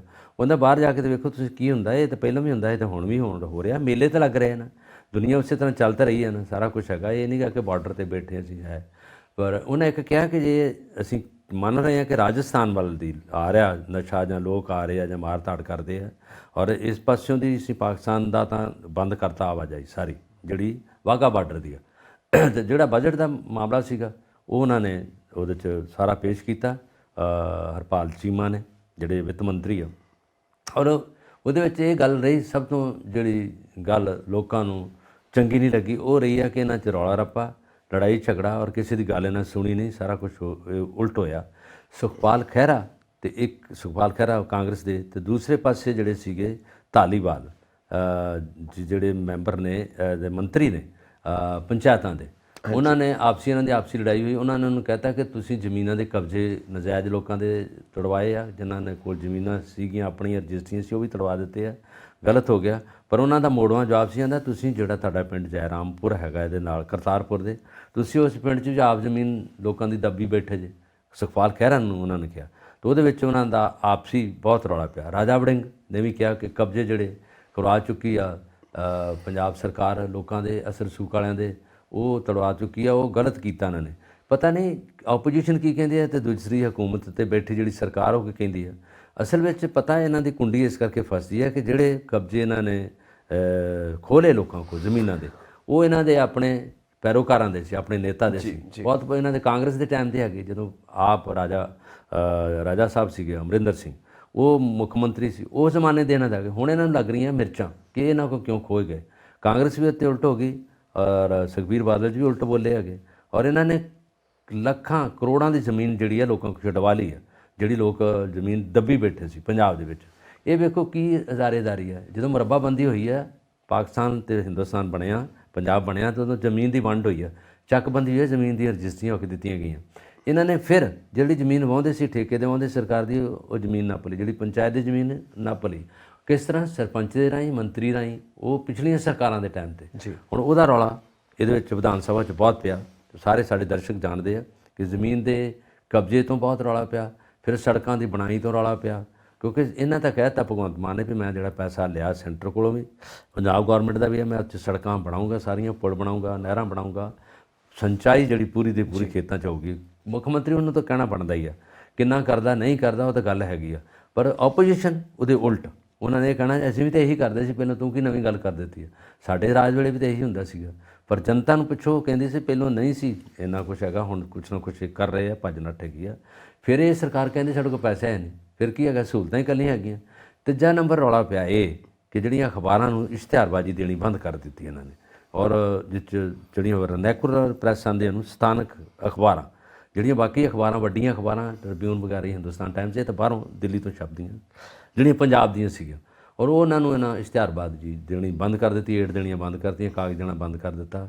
ਤੇ ਇਹਨਾਂ ਨੂੰ ਭਲਿਆ ਮਾਨਸਾਂ ਨੂੰ ਇਹ ਪੁੱਛੇ ਜਿਹੜੀਆਂ ਆਪਣੀ ਐਡ ਦਿੰਦੇ ਆ, ਜਦੋਂ ਆਪ ਚੌਰਾਹਿਆਂ ਦੇ ਵਿੱਚ ਤੇ ਬੋਰਡਾਂ ਦੇ ਵਿੱਚ ਲਾਈ ਜਾਂਦੇ ਆ, ਉਹ ਵੀ ਤਾਂ ਪੈਸਾ ਲੱਗਦਾ ਹੀ ਹੈ। ਜੇ ਤੁਸੀਂ ਅਖਬਾਰਾਂ ਨੂੰ ਦਿਓਗੇ, ਅਖਬਾਰ ਵੀ ਤਾਂ ਲੋਕਾਂ ਤੱਕ ਜਾਂਦੀ ਹੈ, ਪਿੰਡਾਂ ਤੱਕ ਜਾਂਦੀ ਹੈ, ਔਰ ਉਹਦੇ 'ਚ ਵੀ ਇਹਨਾਂ ਦਾ ਰੌਲਾ ਰਿਹਾ। ਔਰ ਹੁਣ ਜਦੋਂ ਤੋਂ ਸ਼ੁਰੂ ਹੋਇਆ ਇਹ 3-4 ਦਿਨ ਇਹਨਾਂ ਨੇ ਉਹ ਉੱਥੇ ਹਦੂਦ ਮਚਾਇਆ, ਇੰਨਾ ਰੌਲਾ ਪਿਆ ਗਾ, ਉਹ ਕਾਵਾਂ ਰੌਲੀ 'ਚ ਨਾ ਕਿਸੇ ਨੂੰ ਪਤਾ ਲੱਗਾ, ਨਾ ਕਿਸੇ ਨਾਲ ਗੱਲ ਹੋਈ ਹੈ। ਦੂਜੇ ਪਾਸੇ ਇੱਕ ਸੁਖਬੀਰ ਬਾਦਲ ਨੇ ਕਹਿਤਾ ਵੀ ਇਹਨਾਂ ਨੇ ਕਹਿਤਾ ਵਿਧਾਨ ਸਭਾ ਦੀ ਜਿਹੜੀ ਵੀਡੀਓ ਬਣਦੀ ਹੈ ਜਾਂ ਬਾਹਰ ਜਾ ਰਹੀ ਹੈ ਉਹ ਬੰਦ ਕਰਾਂਗੇ। ਉਹ ਕਹਿੰਦੇ ਇਹ 'ਚ ਆਜ਼ਾਦੀ ਦਾ ਜਿਹੜਾ ਬਣਦਾ ਪੁਆਇੰਟ ਹੈਗਾ, ਜਿਹ 'ਚ ਫਰੀਡਮ ਆ, ਜਿਹਦੇ ਵਿੱਚ ਲੋਕ ਜਾਣਨਾ ਚਾਹੁੰਦੇ ਆ, ਡੈਮੋਕ੍ਰੇਸੀ ਆ, ਉਹ ਇਹਨਾਂ ਨੇ ਬੰਦ ਕਰ ਦਿੱਤਾ। ਹੁਣ ਇਹ ਵੀ ਮਨਮਾਨੀਆਂ ਕਰਦੇ ਆ, ਉਹ ਇਹਨਾਂ ਦੀਆਂ ਚੱਲਣ ਨਹੀਂ ਦਿੰਦੇ, ਇਹ ਰੌਲਾ ਪੈਂਦਾ ਰਹਿੰਦਾ। ਔਰ ਦਿੱਲੀ ਸਰਕਾਰ ਇਸ ਗੱਲੋਂ ਚੰਗੀ ਹੈ ਸੈਂਟਰ ਦੀ, ਉੱਥੇ ਆਪੋਜੀਸ਼ਨ ਬੋਲਦੀ ਨਹੀਂ, ਤੇ ਨਾ ਥੋੜ੍ਹੇ ਲੋਕ ਹੈਗੇ ਨਾ ਕੋਈ ਬੋਲਦਾ, ਮੈਜੋਰਟੀ 'ਚ ਉਹੀ ਹੈ। ਸਾਡੇ ਇੱਥੇ ਪਾਰਟੀਆਂ ਇੰਨੀਆਂ ਜ਼ਿਆਦਾ ਵਿਧਾਨ ਸਭਾ 'ਚ, ਗੁੱਥਮ ਗੁੱਥਾ, ਕਾਵਾਂ ਰੌਲੀ ਹੈ ਨਾ, ਉਹ 'ਚ ਮੱਛੀ ਮੰਡੀ, ਬੜਾ ਕੁਝ ਬੋਲਣਾ ਪੈਂਦਾ। ਇਹ ਗੱਲ ਇਹਨਾਂ ਦੀ ਆਪਸੀ। ਸੋ ਜੀ ਹਾਂ, ਦੇਖੋ ਗੱਲ ਵਿੱਚੋਂ ਇਹ ਨਿਕਲਦੀ ਹੈ, ਈਗੋ ਕਲੈਸ਼ ਹੈ, ਹੋਰ ਤਾਂ ਕੁਝ ਨਹੀਂ ਹੈਗਾ। ਇੱਕ ਬੰਦੇ ਨੂੰ ਹੰਕਾਰ ਹੈ, ਉਹਨੂੰ ਵੀ ਹੰਕਾਰ ਹੈ, ਉਹ ਆਪਸ ਟਕਰਾਅ ਹੁੰਦੇ ਨੇ। ਸਹੀ ਗੱਲ। ਵੈਸੇ ਇੱਕ ਚੀਜ਼ ਹੈ ਬਲਕਾਰ ਜੀ, ਆਪਾਂ ਜਦੋਂ ਵੀ ਦੇਖਦੇ ਹਾਂ ਇਹ ਸਾਰੇ ਮਸਲੇ ਕਿੱਥੋਂ ਪੈਦਾ ਹੁੰਦੇ ਨੇ ਕਿ ਜਦੋਂ ਬੰਦਾ ਆਪਣੇ ਕੰਮ ਦੇ ਪ੍ਰਤੀ ਇਮਾਨਦਾਰ ਨਹੀਂ। ਬਿਲਕੁਲ, ਸਾਰੇ ਮਸਲੇ ਉੱਥੋਂ ਪੈਦਾ ਹੁੰਦੇ ਇਹੋ ਹੀ ਹੈ। ਤੇ ਜੇ ਬੰਦਾ ਆਪਣੇ ਕੰਮ ਦੇ ਪ੍ਰਤੀ ਇਮਾਨਦਾਰ ਰਵੇ ਤਾਂ ਕੋਈ ਮਸਲਾ ਨਹੀਂ ਹੈ। ਸਰਕਾਰਾਂ ਚੱਲਦੀਆਂ ਨੇ, ਸਭ ਕੁਝ ਚੱਲਦਾ, ਪਰ ਜਿੱਥੇ ਇਹ ਆ ਜਾਂਦਾ ਮੈਂ ਹੀ ਮੈਂ ਆ, ਦੂਸਰਾ ਕੋਈ ਨਹੀਂ, ਮੈਂ ਹੀ ਮੈਂ ਆ, ਦੂਸਰਾ ਕੋਈ ਨਹੀਂ, ਉੱਥੇ ਦਿੱਕਤ ਹੁੰਦੀ ਹੈ। ਉਹ ਬਈ ਦੂਸਰਾ ਵੀ ਹੈਗਾ, ਉਹਨੂੰ ਵੀ ਸਵੀਕਾਰ ਕਰ, ਉਹ ਵੀ ਕੁਦਰਤ ਦਾ ਭੇਜਿਆ ਕੋਈ ਆਇਆ ਹੈ, ਉਹਨੂੰ ਵੀ ਸਵੀਕਾਰ ਕਰ। ਇਹ ਥੋੜਾ ਕਿ ਸਿਰਫ ਤੂੰ ਹੀ ਦਿਖੇਗਾ। ਦੂਜੀ ਗੱਲ ਇਹ ਹੈ ਕਿ ਆਹ ਹੁਣ ਜਿਹੜੇ ਬਜਟ ਇਜਲਾਸ ਦੇ ਵਿੱਚ ਆਪਾਂ ਦੇਖਦੇ ਹਾਂ, ਹੁਣ ਜਿਹੜੇ ਅਮਨ ਭੰਗ ਨਹੀਂ ਹੋਣ ਦੇਵਾਂਗੇ। ਹੁਣ ਜੇ ਆਪਾਂ ਸਿੱਧੀ ਤਰ੍ਹਾਂ ਦੇਖੀਏ, ਅਮਨ ਤਾਂ ਭੰਗ ਹੋ ਚੁੱਕਾ ਹੈ। ਪੰਜਾਬ ਦੇ ਵਿੱਚ ਅਮਨ ਕਿੱਥੇ ਹੈਗਾ? ਕੋਈ ਚੈਨ, ਕੋਈ ਸ਼ਾਂਤੀ ਹੈ? ਹਰ ਬੰਦੇ ਨੂੰ ਡਰ ਲੱਗਾ ਹੋਇਆ, ਹਰ ਬੰਦਾ ਡਰਦਾ ਪਿਆ। ਜੇ ਇਕਨੋਮੀ ਦੀ ਕੰਡੀਸ਼ਨ ਦੇਖ ਲਓ, law and order the condition ਦੇਖ ਲਓ, ਰਿਸ਼ਵਤਖੋਰੀ ਦੀ ਕੰਡੀਸ਼ਨ ਦੇਖ ਲਓ, ਗਰੀਬੀ ਦੇਖ ਲਓ, ਭੁੱਖਮਰੀ ਦੇਖ ਲਓ, ਮਤਲਬ ਤੁਸੀਂ ਕਿਸੇ ਪੁਆਇੰਟ ਤੇ ਦੇਖੋ, ਸੜਕਾਂ ਵੀ ਟੁੱਟੀਆਂ ਹੋਈਆਂ ਮਿਲਦੀਆਂ ਤੁਹਾਨੂੰ। ਮਤਲਬ ਕਿਸ ਪੁਆਇੰਟ ਤੇ ਤੁਸੀਂ ਕਹੋਗੇ ਕਿ ਸ਼ਾਂਤੀ ਭੰਗ ਨਹੀਂ ਹੋਣ ਦੇਵਾਂਗੇ? ਸ਼ਾਂਤੀ ਤਾਂ ਭੰਗ ਹੋਈ ਹੈ। ਸ਼ਾਂਤੀ ਸਥਾਪਿਤ ਕਰੋ। ਸ਼ਾਂਤੀ ਤਾਂ ਆਲਰੇਡੀ ਭੰਗ ਹੈ, ਪੋਲੀਟੀਕਲ ਜਮਾਤ ਹੈ ਉਹ ਵੀ ਕਰਪਟ, ਐਡਮਿਨਿਸਟ੍ਰੇਸ਼ਨ ਹੈ ਉਹ ਵੀ ਕਰਪਟ, ਔਰ ਲੋਕ ਇੱਥੋਂ ਤੱਕ ਕਿ ਅੱਜ ਕੱਲ੍ਹ ਮਾਨਯੋਗ ਅਦਾਲਤਾਂ ਉੱਤੇ ਵੀ ਕੁਐਸਚਨ ਮਾਰਕ ਲਗਾਉਣ ਲੱਗ ਪਏ ਨੇ। ਔਰ ਕਈ ਥਾਂ ਦੇ ਉੱਤੇ ਇਹ ਵੀ ਬਿਆਨਬਾਜ਼ੀ ਹੁੰਦੀ ਹੈ ਕਿ ਤੁਸੀਂ ਸੰਵਿਧਾਨ ਨੂੰ ਵੀ ਪਰਵਾਹ ਨਹੀਂ ਕਰਦੇ, ਸੰਵਿਧਾਨ ਨੂੰ ਵੀ ਤੁਸੀਂ ਵਰਤਦੇ ਹੋ ਆਪਣੇ ਫਾਇਦੇ ਲਈ, ਆਪਣੇ ਤਰੀਕੇ ਨਾਲ ਤੋੜ ਮਰੋੜ ਕੇ। ਇਹ ਵੀ ਇਲਜ਼ਾਮ ਲਗਾਉਂਦੇ ਨੇ ਇੱਕ ਦੂਜੇ ਦੇ ਉੱਤੇ ਜਿਹੜੇ ਇਹ ਵਿਰੋਧੀ ਧਿਰਾਂ ਦੇ ਲੋਕ ਨੇ। ਸੋ ਟੋਟਲ ਕਿਓਸ ਹੈ, ਟੋਟਲ ਡਿਸਆਰਡਰ ਆ, ਮਤਲਬ ਇਸ ਵਕਤ ਸਭ ਕੁਝ ਹਿੱਲਿਆ ਪਿਆ। ਹੁਣ ਇਹ ਸਭ ਕੁਝ ਸਹੀ ਕਿਵੇਂ ਕਰਨਾ, ਗੱਲ ਇੱਥੇ ਹੋਣੀ ਹੈ। ਜੇ ਇਸ ਹਾਲਾਤ ਵਿੱਚ ਵੀ ਤੁਸੀਂ ਆਪਸ ਵਿੱਚ ਟਕਰਾਈ ਜਾਓਗੇ, ਤੁਹਾਡਾ ਅਹੰਕਾਰ ਇੱਕ ਦੂਜੇ ਨਾਲ ਟਕਰਾਊਗਾ, ਤਾਂ ਉਹ 'ਚੋਂ ਰਿਜ਼ਲਟ ਤਾਂ ਕੁਝ ਵੀ ਨਹੀਂ ਨਿਕਲਣਾ। ਔਰ ਭੁਗਤਣਾ ਕਿਹਨੂੰ ਪੈਣਾ? ਆਮ ਲੋਕਾਂ ਨੂੰ, ਆਮ ਜਨਤਾ ਨੂੰ, ਤੇ ਦੇਸ਼ ਨੂੰ, ਸੂਬੇ ਨੂੰ ਭੁਗਤਣਾ ਪੈਣਾ। ਤੁਸੀਂ ਤੇ ਆਪਣੇ ਸਾਰੇ ਪ੍ਰਬੰਧ ਕੀਤੇ ਹੋਏ ਨੇ, ਰੱਜੇ ਪੁੱਜੇ ਹੋ, ਜੇਬਾਂ 'ਚ ਪੈਸੇ ਵੀ ਹੈਗੇ ਨੇ, ਅਸਲ ਰਸੂਖ ਵੀ ਹੈਗਾ, ਬਾਹਰਲੇ ਮੁਲਕਾਂ ਵਿੱਚ ਵੀ ਤੁਸੀਂ ਆਪਣੇ ਪੂਰੇ ਟਿਕਾਣੇ ਇੰਤਜ਼ਾਮ ਕੀਤੇ ਹੋਏ ਨੇ। ਜੇ ਕੋਈ ਇੱਥੇ ਗੱਲ ਹੁੰਦੀ, ਤੁਸੀਂ ਉਡਾਰੀ ਮਾਰ ਕੇ ਪਹਿਲੀ ਫਲਾਈਟ ਫੜਨੀ ਤਾਂ ਤੁਸੀਂ ਜਾ ਕੇ ਬਾਹਰ ਸੈਟਲ ਹੋ ਜਾਣਾ ਆਪਣੇ ਪਰਿਵਾਰ ਦੇ ਨਾਲ। ਤੇ ਭੁਗਤਣ ਵਾਸਤੇ ਕੌਣ ਰਹਿ ਗਏ? ਆਮ ਜਨਤਾ, ਆਮ ਲੋਕ।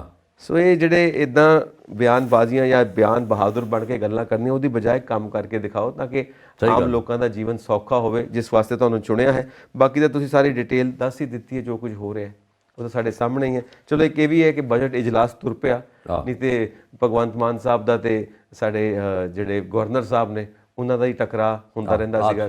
ਉੱਪਰ ਜਿਹੜੀਆਂ ਉੱਪਰੀਆਂ ਪਾਵਰਾਂ ਹੈਗੀਆਂ ਉਹਨਾਂ ਦਾ ਆਪਸ ਵਿੱਚ ਡਾਂਗ ਸੋਟਾ ਹੁੰਦਾ ਤਾਂ ਸਾਰਾ ਕੁਝ ਹੈ। ਜੇ ਵੈਸੇ ਆਪਾਂ ਨੈਸ਼ਨਲ ਕ੍ਰਾਈਮ ਰਿਪੋਰਟ ਵੇਖੀਏ ਤਾਂ ਪੰਜਾਬ 'ਚ ਉਹਨਾਂ ਕੁਝ ਨਹੀਂ ਕੰਪੈਰੇਟਿਵਲੀ ਜੋ ਬਾਹਰਲੇ ਸੂਬਿਆਂ 'ਚ ਜ਼ਿਆਦਾ ਕ੍ਰਾਈਮ ਉਹਨਾਂ ਦੇ ਇੱਕ ਜ਼ਿਲ੍ਹੇ 'ਚ ਹੋ ਰਿਹਾ, ਇਹ ਤਾਂ ਪੂਰਾ ਪੰਜਾਬ ਹੈ।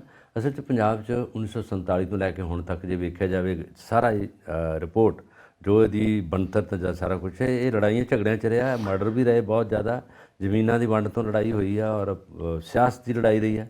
ਪ੍ਰਤਾਪ ਸਿੰਘ ਕੈਰੋਂ ਦਾ ਹੀ ਕਤਲ ਕਰ ਦਿੱਤਾ ਗਿਆ ਸੀ ਉਸ ਜ਼ਮਾਨੇ 'ਚ, ਜਦੋਂ ਪਹਿਲੇ ਮੁੱਖ ਮੰਤਰੀ ਪੰਜਾਬ ਦੇ ਰਿਹਾ, ਅਨਡਿਵਾਈਡਡ ਪੰਜਾਬ ਦੇ ਮੁੱਖ ਮੰਤਰੀ, ਉਹਨਾਂ ਨੂੰ ਮਾਰ ਦਿੱਤਾ ਗਿਆ। ਫਿਰ ਬੇਅੰਤ ਸਿੰਘ ਵਰਦਾ ਉਹਨਾਂ ਦਾ ਕਤਲ ਕਰ ਦਿੱਤਾ। ਉਦੋਂ ਕੀ ਸ਼ਾਂਤੀ ਸੀ? ਇਹਨਾਂ ਨੂੰ ਹੁਣ ਦੇਖੋ ਲੱਗਦੀ ਆ ਕਿ ਸ਼ਾਂਤੀ, ਜਦੋਂ ਮੁੱਖ ਮੰਤਰੀ ਮਾਰ ਦਿੱਤਾ ਜਾਂਦਾ, ਉਦੋਂ ਕਿਹੜੇ ਸਿਆਸਤ ਦੀ ਗੱਲ ਤੇ ਕਿਹੜੀ ਸ਼ਾਂਤੀ ਦੀ ਗੱਲ ਤੇ ਕਿਹੜੇ ਲੋਕਾਂ ਦੇ ਜਿਹੜੇ ਚੰਗੀਆਂ ਸੋਚਾਂ ਦੀ ਗੱਲ ਕਰਦੇ। ਹੁਣ ਉਹ ਸਾਰਾ ਕੁਝ ਤਾਂ ਵਿਗੜਦਾ ਉਦੋਂ ਦਾ ਹੀ ਆਇਆ। ਤਾਣੀ ਵਿਗੜੀ ਪਈ ਜੀ। ਸਾਈਕੀ ਪੰਜਾਬੀਆਂ ਦੀ ਥੋੜ੍ਹੀ ਜਿਹੀ ਲੜਾਈ ਵੀ ਹੈ, ਝਗੜਾ ਵੀ ਹੈ, ਸ਼ਾਂਤੀ ਵੀ ਚਾਹੁੰਦੇ ਆ, ਸਾਰਾ ਕੁਝ ਹੈਗਾ। ਇਹ ਇਹਨਾਂ ਦੇ ਜਨਮ ਜਮਾਂਤਰ ਤੋਂ ਹੀ ਚੱਲਦਾ ਆ ਰਿਹਾ। ਇਹਦੇ ਵਿੱਚ ਮੁੱਖ ਮੰਤਰੀ ਕੋਈ ਆ ਜੇ, ਸਰਕਾਰ ਕੋਈ ਆ ਜੇ, ਲੜਾਈ ਝਗੜੇ ਨਹੀਂ ਬੰਦ ਹੋਣਗੇ। ਪੁਲਿਸ ਦੇ ਵਿੱਚ ਰਿਸ਼ਵਤ ਨਹੀਂ ਬੰਦ ਹੋ ਸਕਦੀ, ਹੈ ਨਾ। ਟੀਚਿੰਗ ਮੈਥਡ ਜਿਹੜਾ ਉੱਥੇ ਦਾ ਉੱਥੇ ਹੀ ਰਹਿਣਾ, ਜੋ ਕੁਝ ਇੱਦਾਂ ਦਾ ਚੱਲਦਾ ਆ ਰਿਹਾ ਸਾਰਾ ਪਹਿਲੇ ਦਾ ਪਹਿਲਾਂ। PWD ਤਾਂ ਜਿਹੜੀਆਂ ਸੜਕਾਂ ਦਾ ਮਾਮਲਾ ਤੁਸੀਂ ਹੁਣੇ ਜ਼ਿਕਰ ਕੀਤਾ, ਇਹ ਕਿਨਾਰੇ ਟੁੱਟੇ ਮਿਲਣਗੇ, ਤੁਹਾਨੂੰ ਖੱਡਿਆਂ ਵਾਲੇ ਮਿਲਣਗੇ, ਨਹਿਰਾਂ ਦਾ ਪਾਣੀ ਜਿਹੜਾ ਸੁੱਕਾ ਹੀ ਮਿਲੂਗਾ ਇੱਥੇ ਸਾਰਾ ਕੁਝ। ਫਿਰ ਵੀ ਜਿਹੜਾ ਉਹ ਗੁਰੂਆਂ ਦੀ ਧਰਤੀ ਆ, ਲੋਕ ਭੁੱਖੇ ਤਾਂ ਨਹੀਂ ਰਹਿੰਦੇ, ਚੜ੍ਹਦੀਆਂ ਕਲਾ 'ਚ ਰਹਿੰਦੇ ਆ, ਸਾਰਾ ਕੁਝ ਹੈਗਾ। ਸੰਘਰਸ਼ 'ਚੋਂ ਨਿਕਲੀ ਕੌਮ ਹੈਗੀ ਆ, ਪਰ ਆ ਕੁਝ ਦੇਖ ਵੀ ਲੈਂਦੇ ਆ। ਉਸੇ ਤਰ੍ਹਾਂ ਨੱਚਦੇ ਗਾਉਂਦੇ ਮੇਲਿਆਂ 'ਚ ਬੋਲੀਆਂ ਪਾਉਂਦੇ ਉਹ ਨਜ਼ਰ ਆਉਣਗੇ। ਪਰ ਜਿਹੜੀ ਇਹ ਐਨਾਲਿਸਿਸ ਆ ਜੀ, ਪੜਚੋਲ ਦੀ ਆਪਾਂ ਗੱਲ ਕਰਦੇ ਹਾਂ, ਇੱਧਰ ਨੂੰ ਹੋਇਆ ਉਹ ਨਹੀਂ ਹੋਇਆ, ਉਹ ਸਭ ਕੁਝ ਰਿਹਾ, ਪਰ ਨੈਗੇਟਿਵਿਟੀ ਵੱਲ ਅਸੀਂ ਜ਼ਿਆਦਾ ਨਿਕਲ ਜਾਂਦੇ ਵੀ ਇੱਧਰ ਆ ਨਹੀਂ ਹੋਇਆ। ਲੋਕ ਰੋਟੀ ਤਾਂ ਖਾਂਦੇ ਆ, ਚੰਗੇ ਕੱਪੜੇ ਪਾਉਂਦੇ ਆ, ਸੋਹਣੀ ਜਗ੍ਹਾ ਰਹਿੰਦੇ ਹੈਗੇ ਆ, ਪਰ ਜੇ ਅਸੀਂ ਕੰਪੈਰੇਟਿਵਲੀ ਵੇਖੀਏ ਵੀ ਅਸੀਂ ਨਿਊਜ਼ੀਲੈਂਡ ਵਰਗੇ ਬਣ ਜਾਈਏ, ਜਾਂ ਅਸੀਂ ਰਸ਼ੀਆ ਵਰਗੇ ਬਣ ਜਾਈਏ, ਜਾਂ ਅਸੀਂ ਅਮਰੀਕਾ ਤੇ ਕੈਨੇਡਾ ਵਰਗੇ ਬਣ ਜਾਈਏ, ਉਹ ਨਹੀਂ ਗੱਲ ਹੋਊਗੀ। ਉੱਦਾਂ ਦੀ ਰਿਹਾਵਲ, ਉੱਦਾਂ ਦੀ ਸ਼ਾਂਤੀ, ਉੱਦਾਂ ਦਾ ਪਾਣੀ ਮਿਲਣਾ ਨਹੀਂ। ਉਹ ਪਾਣੀ ਖੰਨਾ ਜੀ, ਪਾਣੀ ਨੂੰ ਕੱਢੇ ਨੇ ਉਹਨਾਂ ਥੱਲਿਓ, ਅਸੀਂ ਪਾਣੀ ਮੁਕਾਤਾ ਥੱਲੇ ਵਾਲਾ। ਗੱਲ ਤਾਂ ਇਹੀ ਹੈ। ਇਹ ਜਦੋਂ ਮੈਨੀਫੈਸਟੋ ਦਿੰਦੇ ਨੇ ਨਾ ਜੀ, ਇਹੀ ਕਹਿੰਦੇ ਨੇ ਸਵਿਟਜ਼ਰਲੈਂਡ ਬਣਾ ਦਾਂਗੇ ਪੰਜਾਬ ਨੂੰ। ਗੱਲਾਂ ਕਰਨੀ, ਗੱਲਾਂ ਨਾਲ ਹੀ ਆ। ਤਾਂ ਇਸੇ ਕਰਕੇ ਫਿਰ ਲੋਕ ਤਵੱਕੋ ਵੀ ਕਰਦੇ ਨੇ, ਬਣਾ ਕੇ ਦਿਖਾਓ ਜੀ। ਉਸ ਦੇ ਹਿਸਾਬ ਨਾਲ ਤੇ ਸ਼ਾਂਤੀ ਭੰਗ ਹੈ, ਕਿਤੇ ਵੀ ਕੁਝ ਨਹੀਂ ਹੈਗਾ। ਇਹ ਗੱਲ ਸਹੀ ਹੈ। ਜਿਹੜੀਆਂ ਤੁਸੀਂ ਮੈਨੀਫੈਸਟੋ 'ਚ ਗੱਲਾਂ ਕਰਦੇ ਹੋ, ਉਹਦੇ ਮੁਤਾਬਿਕ ਤੇ ਕੁਝ ਵੀ ਨਹੀਂ ਹੈਗਾ। ਇੱਕ ਦੋ ਲਾਈਨਾਂ ਹੈਗੀਆਂ ਕਿਸੇ ਕਵੀ ਦੀਆਂ, ਦੇ ਗੱਲਾਂ ਕਰਨ ਸਿਖਾ ਲਈਆਂ ਤੇ ਔਖੇ ਪਾਲਣੇ ਬੋਲ, ਮੇਰੇ ਊਠ ਗਵਾਚੇ ਰਾਵੀਓ ਤੇ ਖੋਜ ਆ ਗਿਆ ਇਸ ਗ੍ਰਾਮ, ਨਹੀਂ ਮੈਂ ਲੁੱਟ ਵਲੈਤਾਂ ਖਾ ਲੀਆਂ, ਮੈਂ ਦਿੱਤੀ ਧਰਤੀ ਫੋਲ, ਹੈ ਨਾ। ਜਿਹੜੇ ਕਹਿਣ ਨਾਲ ਉਹ ਬੋਲ ਹੋ ਰਿਹਾ ਤੇ ਕਰਨ ਦੇ ਹੋ ਰਿਹਾ। ਇਹ ਸਵਿਟਜ਼ਰਲੈਂਡ ਜੀ, ਫਿਨਲੈਂਡ ਜੀ, ਅਸੀਂ ਸਿੰਗਾਪੁਰ ਜੀ, ਅਸੀਂ ਇਹ ਕਰ ਦੇਣਾ, ਉਹ ਨਹੀਂ ਬਣਨਾ। ਇਹ ਘੱਟੋ ਘੱਟ ਆਪਣਾ ਤਾਂ ਸੰਭਾਲਣ। ਬਿਲਕੁਲ। ਹੁਣ ਤੁਸੀਂ ਦੇਖ ਲੈਣਾ, ਜਿਹੜੇ ਵਿਦੇਸ਼ ਗਏ ਨੇ ਟੀਚਰ, ਸਿੰਗਾਪੁਰ ਗਏ ਨੇ ਟ੍ਰੇਨਿੰਗ ਲੈ ਕੇ, ਟ੍ਰੇਨਿੰਗ ਲੈਣ ਵਾਸਤੇ, ਜਦੋਂ ਵਾਪਸ ਆਉਣਗੇ ਕੁਝ ਨਹੀਂ ਪਤਾ ਲੱਗਣਾ ਉਹਦਾ ਟ੍ਰੇਨਿੰਗ ਦਾ ਕੀ ਬਣਿਆ, ਕੌਣ ਗਿਆ ਅੱਗੇ, ਕੀ ਕਰਨਾ ਕੀ ਨਹੀਂ ਕਰਨਾ, ਕੁਝ ਨਹੀਂ ਪਤਾ ਲੱਗਣਾ। ਉਹ ਟ੍ਰੇਨਿੰਗ ਦੇ ਵਿੱਚ ਹੀ ਬਸ ਜਿਹਨੇ ਘੁੰਮ ਕੇ ਆਉਣਾ ਸੀ ਘੁੰਮ ਕੇ ਆ ਗਿਆ। 10 ਦਿਨਾਂ 'ਚ 15 ਦਿਨਾਂ 'ਚ ਕੀ ਸਿੱਖ ਹੋਣਗੇ? ਐਜੂਕੇਸ਼ਨ ਤਾਂ ਚਲੋ ਫੇਸਬੁੱਕ ਤੇ ਬੜਾ ਕੁਝ, ਉਸ ਤੋਂ ਅੱਗੇ ਕਰੋ ਨਾ। ਜੇ ਹੁਣ ਪਤਾ ਕੀ ਹੈਗਾ ਚੱਕਰ, ਹੁਣ ਤਾਂ ਹੈਗਾ ਤੁਹਾਨੂੰ ਇੰਸਟਾਗ੍ਰਾਮ, ਫੇਸਬੁੱਕ ਤੇ, YouTube ਤੇ ਜੋ ਕੁਛ ਹੈਗਾ ਤੁਹਾਨੂੰ ਅਵੇਲੇਬਲ ਆ। ਜੋ ਉੱਥੇ ਪੜ੍ਹਨਾ ਤੁਹਾਨੂੰ ਘਰੇ ਆ ਜਾਣਾ। ਉਹ ਜ਼ਮਾਨਾ ਗਿਆ ਜਿਹੜਾ ਫੇਸ ਟੂ ਫੇਸ ਪੜ੍ਹਨ ਵਾਲਾ ਤੇ ਮੈਥਡ ਆਫ ਟੀਚਿੰਗ ਪਤਾ ਕਰਨ ਦਾ ਹੈਗਾ, ਜਾਂ ਕਿਤਾਬਾਂ ਬਦਲ ਗਈਆਂ ਜੀ, ਸਿਲੇਬਸ ਆ ਗਿਆ ਜੀ, ਟਾਈਮ ਟੇਬਲ 'ਤੇ ਦੇਖਣਾ ਜੀ, ਉਹ ਨਥਿੰਗ ਇਹਦਾ ਵਿੱਚ ਨਹੀਂ ਹੈਗਾ। ਜੇ ਟੈਕਨੀਕਸ ਤੇ ਤੁਹਾਡੇ ਕੋਲ ਹੈਗੀਆਂ, ਉਹ ਜ਼ਮਾਨਾ ਸੀ ਜਦੋਂ ਆਕਸਫੋਰਡ ਯੂਨੀਵਰਸਿਟੀ, ਕੈਂਬਰਿਜ ਯੂਨੀਵਰਸਿਟੀ ਪੜ੍ਹਨ ਜਾਂਦੇ ਸੀ। ਪ੍ਰਤਾਪ ਸਿੰਘ ਕੈਰੋਂ, ਜਵਾਹਰ ਲਾਲ ਨਹਿਰੂ, ਇੰਦਰਾ ਗਾਂਧੀ ਔਰ ਜਿੰਨੇ ਨੇਤਾ, ਮਨਮੋਹਨ ਸਿੰਘ ਜੀ ਉੱਥੇ ਪੜ੍ਹੇ ਆ ਔਰ ਇਹਨਾਂ ਦੀ ਬੁੱਕਸ ਉੱਥੇ ਅਜੇ ਸਿਲੇਬਸ ਲੱਗੀਆਂ ਹੈਗੀਆਂ। ਇਹ ਹੈਗੀਆਂ ਬਰਾਕ ਓਬਾਮਾ ਵਰਗੇ ਲੋਕ। ਉਹ ਜ਼ਮਾਨਾ ਨਹੀਂ ਸੁਣਦੇ, ਤੁਹਾਡੇ ਕੋਲ ਸਾਰਾ ਕੁਛ ਲੈਸਨ ਘਰੇ ਡਿਲੀਵਰ ਹੋ ਰਿਹਾ, ਸਾਰਾ ਕੁਛ ਹੈਗਾ। ਇਹ ਵੀ ਇੱਕ ਪਤਾ ਕੀ ਹੁੰਦਾ, ਵਿਖਾਵਾ ਲੋਕਾਂ ਨੂੰ ਕਿ ਅਸੀਂ ਆਹ ਕਰ ਦਿੱਤਾ ਜੀ ਆਪਣੇ ਮਿਆਦ ਦੇ ਵਿੱਚ, ਟਰਮ ਦੇ ਵਿੱਚ ਆਹ ਕਰਨਾ ਚਾਹਿਆ ਸੀ। ਐਜੂਕੇਸ਼ਨ ਵੱਲ ਵੀ ਧਿਆਨ ਦਿੱਤਾ ਅਸੀਂ ਸਾਰੇ ਪਾਸੇ, ਟਰਾਂਸਪੋਰਟ ਵੱਲ ਧਿਆਨ ਦਿੱਤਾ। ਬੱਸਾਂ ਚੱਲਦੀਆਂ ਨਹੀਂ ਗਈਆਂ, ਬੱਸਾਂ ਰੁਕੀਆਂ ਪਈਆਂ, ਤਨਖਾਹ ਉਹਨਾਂ ਨੂੰ ਮਿਲਦੀ ਨਹੀਂ ਹੈਗੀ। ਬੀਬੀਆਂ ਨੂੰ ਜਿਹੜੇ ਆਧਾਰ ਕਾਰਡ 'ਤੇ ਜਾਣ ਨਹੀਂ, ਆਉਣ ਜਾਣ ਦਾ ਦਿੱਤਾ ਸੀ ਇਹਨਾਂ ਨੇ, ਉਹ ਨਹੀਂ ਬੱਸਾਂ ਨਹੀਂ ਚੱਲਦੀਆਂ ਤੇ ਜਾਈਏ ਕਿੱਧਰ ਨੂੰ। ਦੇਖੋ ਤੁਸੀਂ ਕਿਹਾ ਕਿ 15 ਦਿਨ ਲਗਾ ਕੇ ਆਉਣਗੇ ਜੀ, ਚਲੋ 15 ਦਿਨ ਹੀ ਸਹੀ। 15 ਦਿਨ ਜੋ ਸਿੱਖ ਕੇ ਆਏ ਹੋ ਉਹਦਾ ਕੀ ਲਾਹਾ ਲਿੱਤਾ ਸੀ? ਉਹ ਤਾਂ ਮੰਡਵਾ ਕੇ ਉਹ ਕਿੱਥੇ ਦਿੱਤਾ? ਅੱਗੋਂ ਉਹ ਵੀ ਕਹਿਣਗੇ ਬਜਟ ਨਹੀਂ ਹੈਗਾ, ਪੈਸਾ ਨਹੀਂ ਦਿੰਦੇ ਤੇ ਅਸੀਂ ਕੀ ਕਰੀਏ? ਬਹਾਨੇ, 100 ਬਹਾਨੇ ਕਰਨਾ ਕੁਛ। ਮਤਲਬ ਫਿਰ ਜਿਹੜਾ ਉਹ 15 ਦਿਨ ਦਾ ਖਰਚਾ ਹੋਇਆ, ਸਰਕਾਰੀ ਖਰਚਾ ਹੋਇਆ, ਉਹ ਕਿਹੜੇ ਖਾਤੇ ਜਾਊਗਾ? ਤੁਸੀਂ ਬਸ ਫੋਰਨ ਟ੍ਰਿਪ ਕਰਕੇ ਆ ਗਏ ਹੋ, ਫੋਰਨ ਰਿਟਰਨ ਦਾ ਤੁਹਾਨੂੰ ਸਰਟੀਫਿਕੇਟ ਮਿਲ ਗਿਆ, ਤੁਹਾਡੇ ਪਰਿਵਾਰ ਵਾਲੇ ਵੀ ਸਭ ਨੂੰ ਦੱਸਦੇ ਹੋਣਗੇ ਆਪਸ ਵਿੱਚ, ਸਾਡੇ ਜੀ ਗਏ ਹੋਏ ਨੇ ਬਾਹਰ ਜੀ, ਟ੍ਰੇਨਿੰਗ ਲੈਣ ਵਾਸਤੇ ਗਏ ਹੋਏ ਨੇ ਜੀ। ਆਂਦੇ ਡੱਕਾ ਤੋੜਨਾ ਨਹੀਂ ਤੇ ਅੱਖਾਂ ਮੋੜਨਾ ਨਹੀਂ। ਅੱਖਾਂ ਮੋੜਨਾ ਵੀ ਅਸੀਂ ਵੇਖ ਕਰ ਲਿਆ, ਤੁਹਾਨੂੰ ਅਸੀਂ ਡਿਸਬੇ ਨਹੀਂ ਕਰਦੇ, ਤੇ ਡੱਕਾ ਤੋੜਨਾ ਤਾਂ ਵੈਸੇ ਤੀਲਾ ਵੀ ਨਹੀਂ ਤੋੜਨਾ, ਕੰਮ ਡੱਕਾ ਨਹੀਂ ਕਰਨਾ। ਕਿੰਨੇ ਪ੍ਰੋਜੈਕਟ ਲੱਖਾਂ ਰੁਪਏ ਸਵਾਹ ਹੋ ਗਏ ਨੇ, ਸਵਾਹ ਹੋ ਗਿਆ। ਬੱਸਾਂ ਕਬਾੜ ਬਣ ਗਈਆਂ ਨੇ, ਕਈ ਚੀਜ਼ਾਂ ਕਬਾੜ ਬਣ ਗਈਆਂ ਨੇ, ਸਿਰਫ ਦਿਖਾਵੇ ਵਾਸਤੇ ਸ਼ੁਰੂ ਹੋਊਗਾ, ਮਹੀਨਾ 2 ਮਹੀਨੇ 6 ਮਹੀਨੇ ਚੱਲਣ ਤੋਂ ਬਾਅਦ ਪਤਾ ਹੀ ਨਹੀਂ ਲੱਗਦਾ ਉਹ ਚੀਜ਼ ਗਈ ਕਿੱਥੇ। ਮਤਲਬ ਕਿੰਨਾ ਕੁ ਵੱਡਾ ਪੈਸਾ। ਅਨਡਿਵਾਈਡਡ ਪੰਜਾਬ ਦੇਖੋ, ਜਦੋਂ ਪ੍ਰਤਾਪ ਸਿੰਘ ਕੈਰਨ ਦੀ ਆਪਾਂ ਗੱਲ ਕੀਤੀ ਆ, ਉਹਨਾਂ 3 ਸੂਬਿਆਂ ਦਾ ਇਕੱਠਾ ਪੰਜਾਬ ਦੀ ਨੀਤੀ ਬਣਾਈ ਹੈ, ਚਲਾਇਆ ਉਹਨੂੰ, ਔਰ ਜਿੰਨਾ ਕੁਛ ਉਹ ਕਰ ਗਿਆ ਅਜੇ ਤੱਕ ਉਹਨੂੰ ਪੂਰਾ ਕਰਨਾ ਇਹਨਾਂ ਦੇ ਵੱਸ ਦੀ ਗੱਲ ਨਹੀਂ। ਉਹ ਜ਼ਮਾਨਾ ਸੀਗਾ। ਇਹ ਹੁਣ ਪੰਜਾਬ 3 ਪੰਜਾਬਾਂ ਨੂੰ ਕੱਟ ਕੇ ਪੰਜਾਬੀ ਸੂਬੇ ਦੇ ਨਾਲ ਛੋਟਾ ਪੰਜਾਬ ਬਣਾਇਆ। ਜੇ ਇਹਨੂੰ ਹੀ ਨਹੀਂ ਸੰਭਾਲ ਸਕਦੇ ਜਿਹੜੇ ਮੌਕੇ ਦੇ ਮੁੱਖ ਮੰਤਰੀ ਨੇ ਜਾਂ ਪਹਿਲੇ ਮੁੱਖ ਮੰਤਰੀ ਆ, ਤੇ ਫਿਰ ਇਹਨਾਂ ਕਿੰਨਾ ਕਰਨਾ? ਛੋਟੇ ਛੋਟੇ ਜ਼ਿਲ੍ਹੇ ਬਣਾਉਂਦੇ ਆ, ਜ਼ਿਲ੍ਹੇ ਵੀ ਉਹ ਵੱਡੇ ਨਹੀਂ ਰਹੇ ਹੁਣ, ਹੈ ਕਿ ਨਹੀਂ? ਨਾਂ ਬਦਲਤੇ ਉਹਨਾਂ ਦੇ, ਜ਼ਿਲ੍ਹੇ ਨਿੱਕੇ ਕਰਤੇ, ਤਹਿਸੀਲਾਂ ਬਣਾਤੀਆਂ, ਸਭ ਤਹਿਸੀਲਾਂ ਬਣਾਤੀਆਂ। ਔਰ ਕਿੰਨਾ ਕੁ ਵੱਡਾ ਪੰਜਾਬ? ਧਰਤੀ ਤਾਂ ਉਨੀ ਰਹਿਣੀ ਆ, ਉਹਨੇ ਹੈਕਟੇਅਰ ਜ਼ਮੀਨ ਰਹਿਣੀ ਆ, ਉਨੀ ਉਪਜਾਊ ਜ਼ਮੀਨ ਰਹਿਣੀ ਆ, ਉਨੀਆਂ ਨਹਿਰਾਂ ਰਹਿਣੀਆਂ, ਉਹਨੇ ਖਾਲ ਰਹਿਣੇ ਆ, ਉਹੀ ਉਹਨੇ ਰੁੱਖ ਰਹਿਣੇ ਆ, ਉਹ ਸਾਰਾ ਕੁਛ ਹੈਗਾ ਪੰਜਾਬ। ਮੁੱਖ ਮੰਤਰੀ ਜਿੰਨੇ ਮਰਜ਼ੀ ਆ ਜਾਣ, ਜ਼ਿਲ੍ਹੇ ਤਾਂ ਉਹਨੇ ਰਹਿਣਗੇ ਨਾ, ਉਨੀ ਤਾਂ ਦੁਨੀਆ ਰਹੂਗੀ ਨਾ। 3 ਕਰੋੜ ਲੋਕ ਉਹਨੇ ਰਹਿਣੇ ਆ, ਅਤੇ ਇਹਦੇ ਵਿੱਚ ਕੀ ਨਵਾਂ ਦੇ ਦੇਣਗੇ ਅਤੇ ਕੀ ਨਵਾਂ ਲਿਆ ਕੇ ਬਾਹਰਲੇ ਦੇਸ਼ਾਂ 'ਚ ਇੱਥੇ ਰਲਾ ਦੇਣਗੇ ਦੁਨੀਆ ਨੂੰ? ਇਹਨਾਂ ਨੂੰ ਚਾਹੀਦਾ ਵੀ ਤੁਸੀਂ ਜੋ ਕੁਛ ਕਰਨਾ ਆਪ ਮਰਦਾ ਮਾਰੋ, ਆਪ ਕੰਮ ਕਰੋ, ਮੈਂ ਤੁਹਾਡੇ ਨਾਲ ਹਾਂ। ਜਿਹੜੀਆਂ ਨੀਤੀਆਂ ਨੂੰ ਤੁਸੀਂ ਪੂਰਾ ਕਰ ਦਿਓ, ਦੱਸੋ ਕੀ ਮੈਂ ਕਰਾਂ? ਬਿਲਕੁਲ, ਜੋ ਕੋਲ ਪੱਲੇ ਹੈਗਾ ਉਹਦੇ ਹਿਸਾਬ ਨਾਲ ਚੱਲੀਏ। ਸਹੀ ਗੱਲ। ਤੇ ਅੱਗੇ ਵਧਣ ਦੀ ਕੋਸ਼ਿਸ਼ ਕਰੀਏ। ਚਲੋ ਜੀ ਅੱਗੇ ਵਧੋ। ਫਿਰ ਹੁਣ ਅੱਗੇ ਵਧ ਗਿਆ ਜੀ। ਆ ਦੇਖੋ ਨਵਾਂ ਹੀ ਕੰਮ ਸ਼ੁਰੂ ਹੋ ਗਿਆ। ਅੱਛਾ, ਸ਼੍ਰੋਮਣੀ ਅਕਾਲੀ ਦਲ ਨੇ ਪੱਤਰ ਲਿਖਿਆ ਹੈ। ਕਿਹਨੂੰ? ਗਵਰਨਰ ਸਾਹਿਬ ਨੂੰ। ਵਾਹ। ਕਹਿੰਦੇ ਸੀਐਮ ਮਾਨ ਨੂੰ ਬਰਖਾਸਤ ਕਰ ਦਿਓ। ਉਹ ਤਾਂ ਅੱਗੇ ਬੜੇ ਗਰਮ ਆ, ਇਹਨਾਂ ਨੇ ਹੋਰ ਕੰਮ ਰਹਿ ਗਿਆ ਸੀ, ਬਸ ਇਹ ਰਹਿ ਗਿਆ ਸੀ, ਬਾਕੀ ਸਾਰੇ ਕੰਮ ਕਰਦੇ ਆ। ਗਵਰਨਰ ਸਾਹਿਬ ਤਾਂ ਅੱਗੇ ਵੱਡੀ ਟੱਕਰ ਲੈ ਰਹੇ ਇਹਨਾਂ ਨਾਲ। ਤੇ ਜੇ ਹੁਣ ਇਧਰੋਂ ਇਹਨਾਂ ਦੀ ਇੱਕ ਇਦਾਂ ਦੀ ਲੱਗ ਕੇ ਚੌਂਤੀ ਉੱਥੇ ਚਲੇ ਗਈ, ਤੇ ਮੈਨੂੰ ਲੱਗਦਾ ਫਿਰ ਇਹ ਮੌਕਾ ਉੱਥੇ ਆ ਜਾਣਾ ਜੋ ਚਾਹੁੰਦੇ ਆ। ਜੇ ਚਾਹੁੰਦੇ ਆ ਗਵਰਨਰੀ ਰਾਜ, ਜਿਹੜੀ ਪ੍ਰੈਜ਼ੀਡੈਂਟ ਰੂਲ ਲੱਗ ਜੇ, ਤੇ ਉਹਦੇ ਨਾਲ ਹੀ ਹੈਗਾ। ਇਹ ਤਦੇ ਆ ਰਹੇ ਆ ਭਈ ਇਹਨਾਂ ਨੂੰ ਇਹ ਵੀ ਪੁੱਛੇ ਕੋਈ ਸਿਆਣਾ ਬਣਾ ਬੰਦਾ ਵੀ ਜਦੋਂ ਇਹਨਾਂ ਦੀ ਸਰਕਾਰ ਸੀ ਉਦੋਂ ਕਿੰਨੀ ਕੁ ਸ਼ਾਂਤੀ ਸੀ, ਉਦੋਂ ਕੀ ਕੁਛ ਨਹੀਂ ਹੋਇਆ, ਤੇ ਹੁਣ ਜਿਹੜਾ ਰਹਿ ਗਿਆ ਇਹ ਕਰ ਰਹੇ ਆ। ਹੁਣ ਵੀ ਸ਼ਾਂਤੀ ਭੰਗ ਹੋਈ ਆ, ਉਦੋਂ ਵੀ ਸ਼ਾਂਤੀ ਭੰਗ ਸੀ, ਕਿ ਗੱਲ ਤਾਂ ਇੱਕੋ ਹੀ ਆ। ਉਹ ਆਂਦੇ ਤੁਸੀਂ ਪੈਂਦੇ ਸੌਂ ਜਾਓ, ਪੈਂਦ ਵੱਲ ਸਿਰ ਕਰਕੇ ਸੌਂ ਜਾਓ, ਲੱਕ ਵਿਚਕਾਰ ਹੋਣਾ। ਸਰਾਣੇ ਵੱਲ ਸਿਰ ਕਰਕੇ ਸੌਂ ਜਾਓ ਤੇ ਲੱਕ ਵਿਚਕਾਰ ਹੋਣਾ। ਮੁੱਖ ਮੰਤਰੀ ਕੋਈ ਹੋਵੇ ਜਾਂ ਮੰਤਰੀ ਕੋਈ ਵੀ ਹੋਵੇ, ਗਵਰਨਰ ਕੋਈ ਵੀ ਹੋਵੇ, ਪੰਜਾਬ 'ਚ ਲੜਾਈ, ਪੰਜਾਬ 'ਚ ਜਿਹੜਾ ਰੌਲਾ ਆਪੋਜੀਸ਼ਨ ਦਾ, ਇਹ ਪੈਣਾ। ਆਪੋਜੀਸ਼ਨ ਚਾਹੀਦਾ ਇਹਨਾਂ ਨਾਲ ਰਲ ਕੇ ਚੱਲੇ, ਆਪਣੇ ਤਰੀਕੇ ਨਾਲ ਇਹਨਾਂ ਨੂੰ ਸਲਾਹ ਦੇਵੇ, ਤਾਂ ਕਿ ਇਹਨਾਂ ਨੂੰ ਚਾਹੀਦਾ ਕਿ ਪੰਜਾਬ ਤਾਂ ਥੋੜ੍ਹਾ ਜਿਹਾ ਅੱਗੇ ਨੂੰ 2 ਸਟੈਪ ਲਵੇ। ਜੇ 1 ਸਟੈਪ 'ਤੇ ਖਲੋਤਾ, 2-4 ਸਟੈਪ ਤਾਂ ਅੱਗੇ ਨੂੰ ਲਵੇ। ਇਹਨਾਂ ਨੂੰ ਇਹ ਹੁੰਦਾ ਕਿ ਜੇ 2-4 ਸਟੈਪ ਅੱਗੇ ਲੈ ਕੇ ਚਲੇ ਗਿਆ ਤਾਂ ਇਹਦਾ ਨਾਂ ਬਣ ਜਾਣਾ। ਇਹਨੂੰ ਉਸੇ ਚਿੱਕੜ 'ਚ ਰੱਖੋ ਜਿੱਥੇ ਅਸੀਂ ਖੜੇ ਹਾਂ, ਹੈ ਨਾ, ਉਹਦੇ ਵਿੱਚ ਹੀ ਹੈ। ਇਹ ਗੁਲਾਬ ਦੇ ਫੁੱਲਾਂ ਨੂੰ ਹੱਥ ਨਾ ਲਾ ਲੇ, ਤੇ ਜਾ ਕੇ ਉਹਨਾਂ ਦੀ ਗਲਕੰਦ ਨਾ ਬਣਾ ਲੇ, ਤੇ ਨਾ ਜਿਹੜੇ ਵਧੀਆ ਫੁੱਲ ਖਿੜੇ ਨੇ ਉਹਨਾਂ ਨੂੰ ਹੱਥ ਲਾ ਕੇ ਤੇ ਲੋਕਾਂ ਦੀ ਬੱਲੇ ਹਾਸਲ ਕਰ ਲਏ। ਇਹ ਆਪੋਜੀਸ਼ਨ ਦੇ ਹੱਥ 'ਚ ਹੁੰਦਾ ਕਿ ਅਸੀਂ ਜੋ ਅਸੀਂ ਕਰ ਚੁੱਕੇ ਹਾਂ ਇਹ ਸਾਡੇ ਤੋਂ ਵੱਧ ਨਾ ਕਰੇ।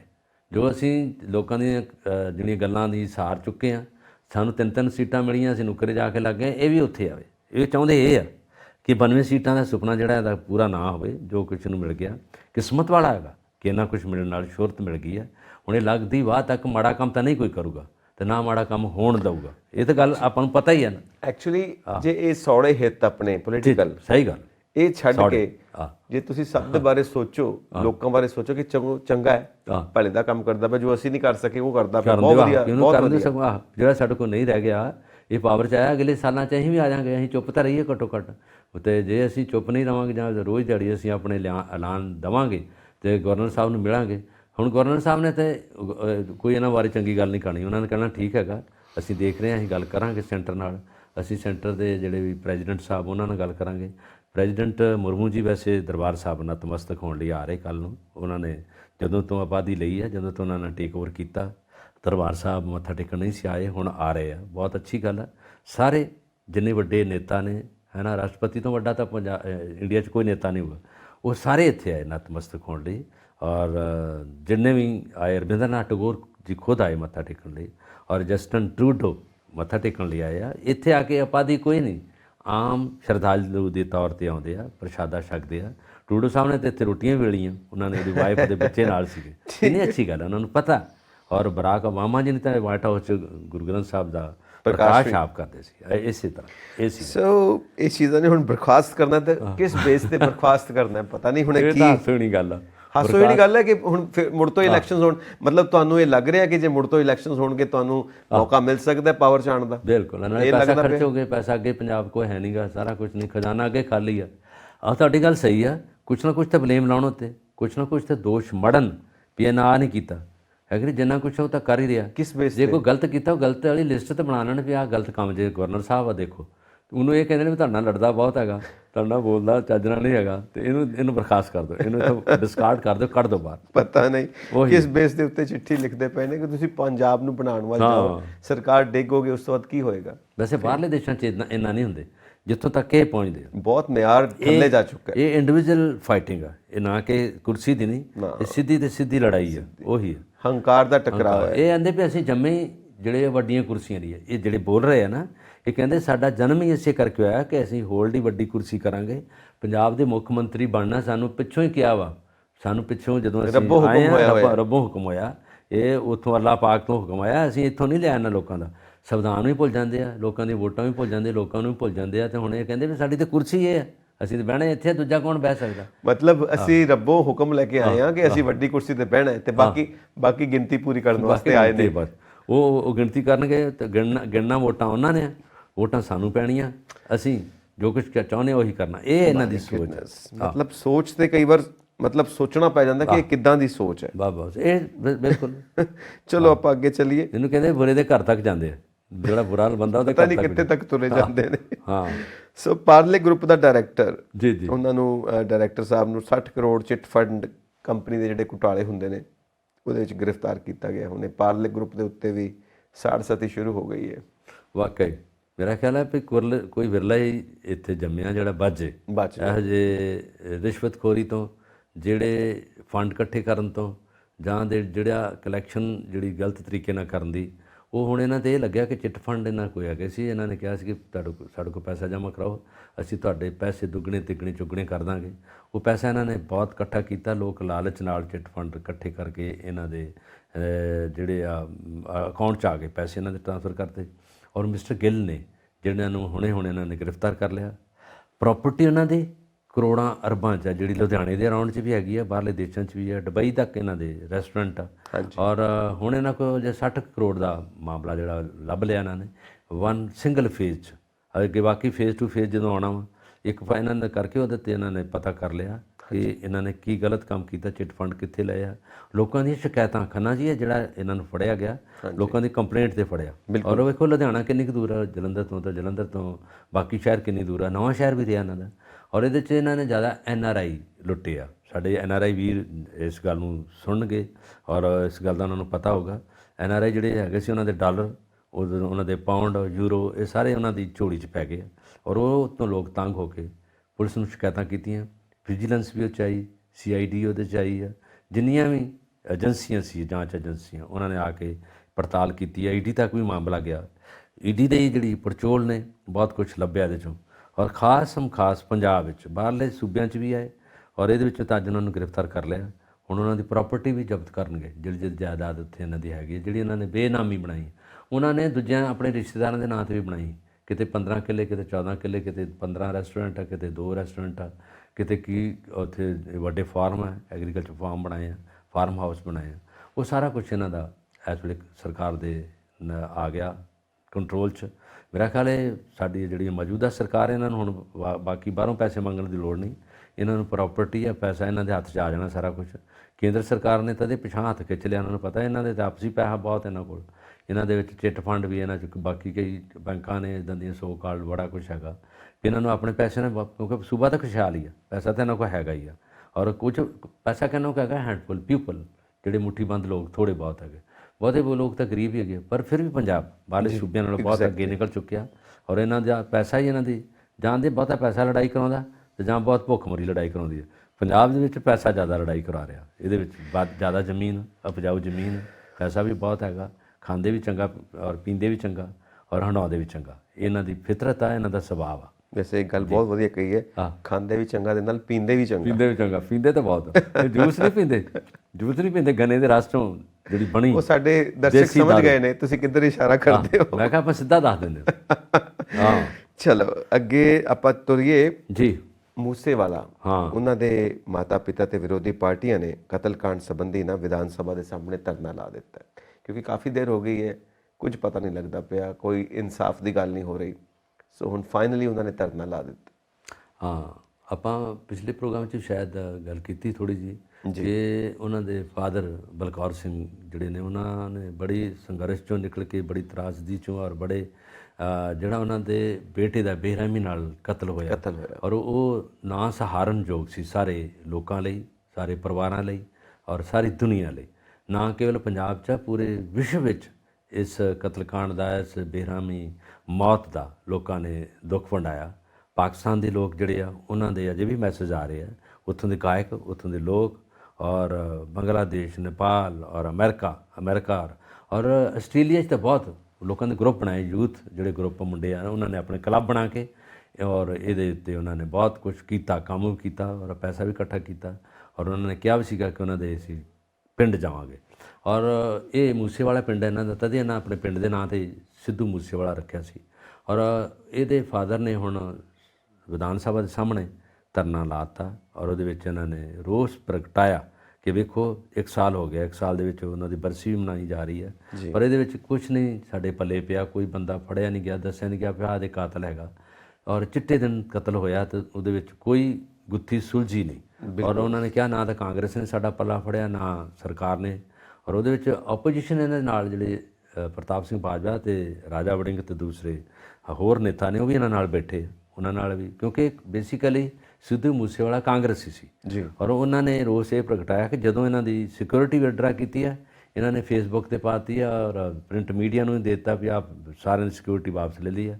ਉਹਦਾ ਵੀ ਫਾਇਦਾ ਉਠਾਇਆ ਮਾਰਨ ਵਾਲਿਆਂ ਨੇ। ਉਹਨਾਂ ਨੂੰ ਪਤਾ ਲੱਗ ਗਿਆ, ਇਨਫੋਰਮੇਸ਼ਨ ਪਹੁੰਚ ਗਈ।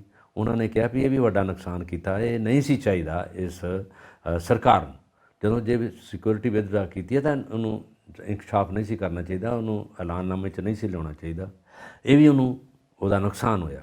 ਔਰ ਉਹਦੇ ਤੋਂ ਬਾਅਦ ਇਹਦੇ ਫਾਦਰ ਨੇ ਇਹ ਵੀ ਕਿਹਾ ਕਿ ਮੈਂ ਤਾਂ ਪਹਿਲਾਂ ਮੈਨੂੰ ਉਹਦੇ ਧਮਕੀਆਂ ਬਹੁਤ ਆਈਆਂ।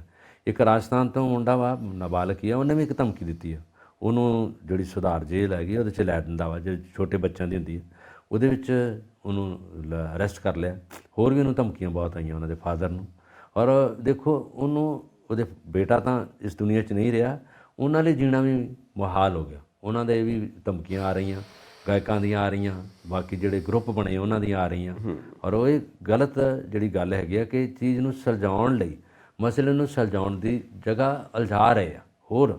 ਔਰ ਇਹ ਜਿੱਦਾਂ ਆਪਾਂ ਗੱਲ ਕੀਤੀ ਹੈ, ਸਰਕਾਰ ਨੂੰ ਖੁਦ ਜਿਹੜੀ ਮੌਕੇ ਦੀ ਸਰਕਾਰ, ਇਹਨੂੰ ਸਾਲੋ ਕਰਨਾ ਚਾਹੀਦਾ, ਹੱਲ ਇਹਨਾਂ ਕਰਨਾ। ਤੁਸੀਂ ਦੇਖੋ ਨਾ, ਜੇਲ੍ਹਾਂ ਦੇ ਵਿੱਚ ਤੇ ਕਤਲ ਹੁੰਦੇ ਪਏ ਨੇ ਔਰ ਗੈਂਗਸਟਰ ਜਿਹੜੇ ਨੇ ਵੀਡੀਓ ਬਣਾ ਕੇ ਸੋਸ਼ਲ ਮੀਡੀਆ ਤੇ ਪਾਉਂਦੇ ਪਏ ਨੇ ਕਿ ਅਸੀਂ ਜ਼ਿੰਮੇਵਾਰੀ ਲੈਂਦੇ ਹਾਂ।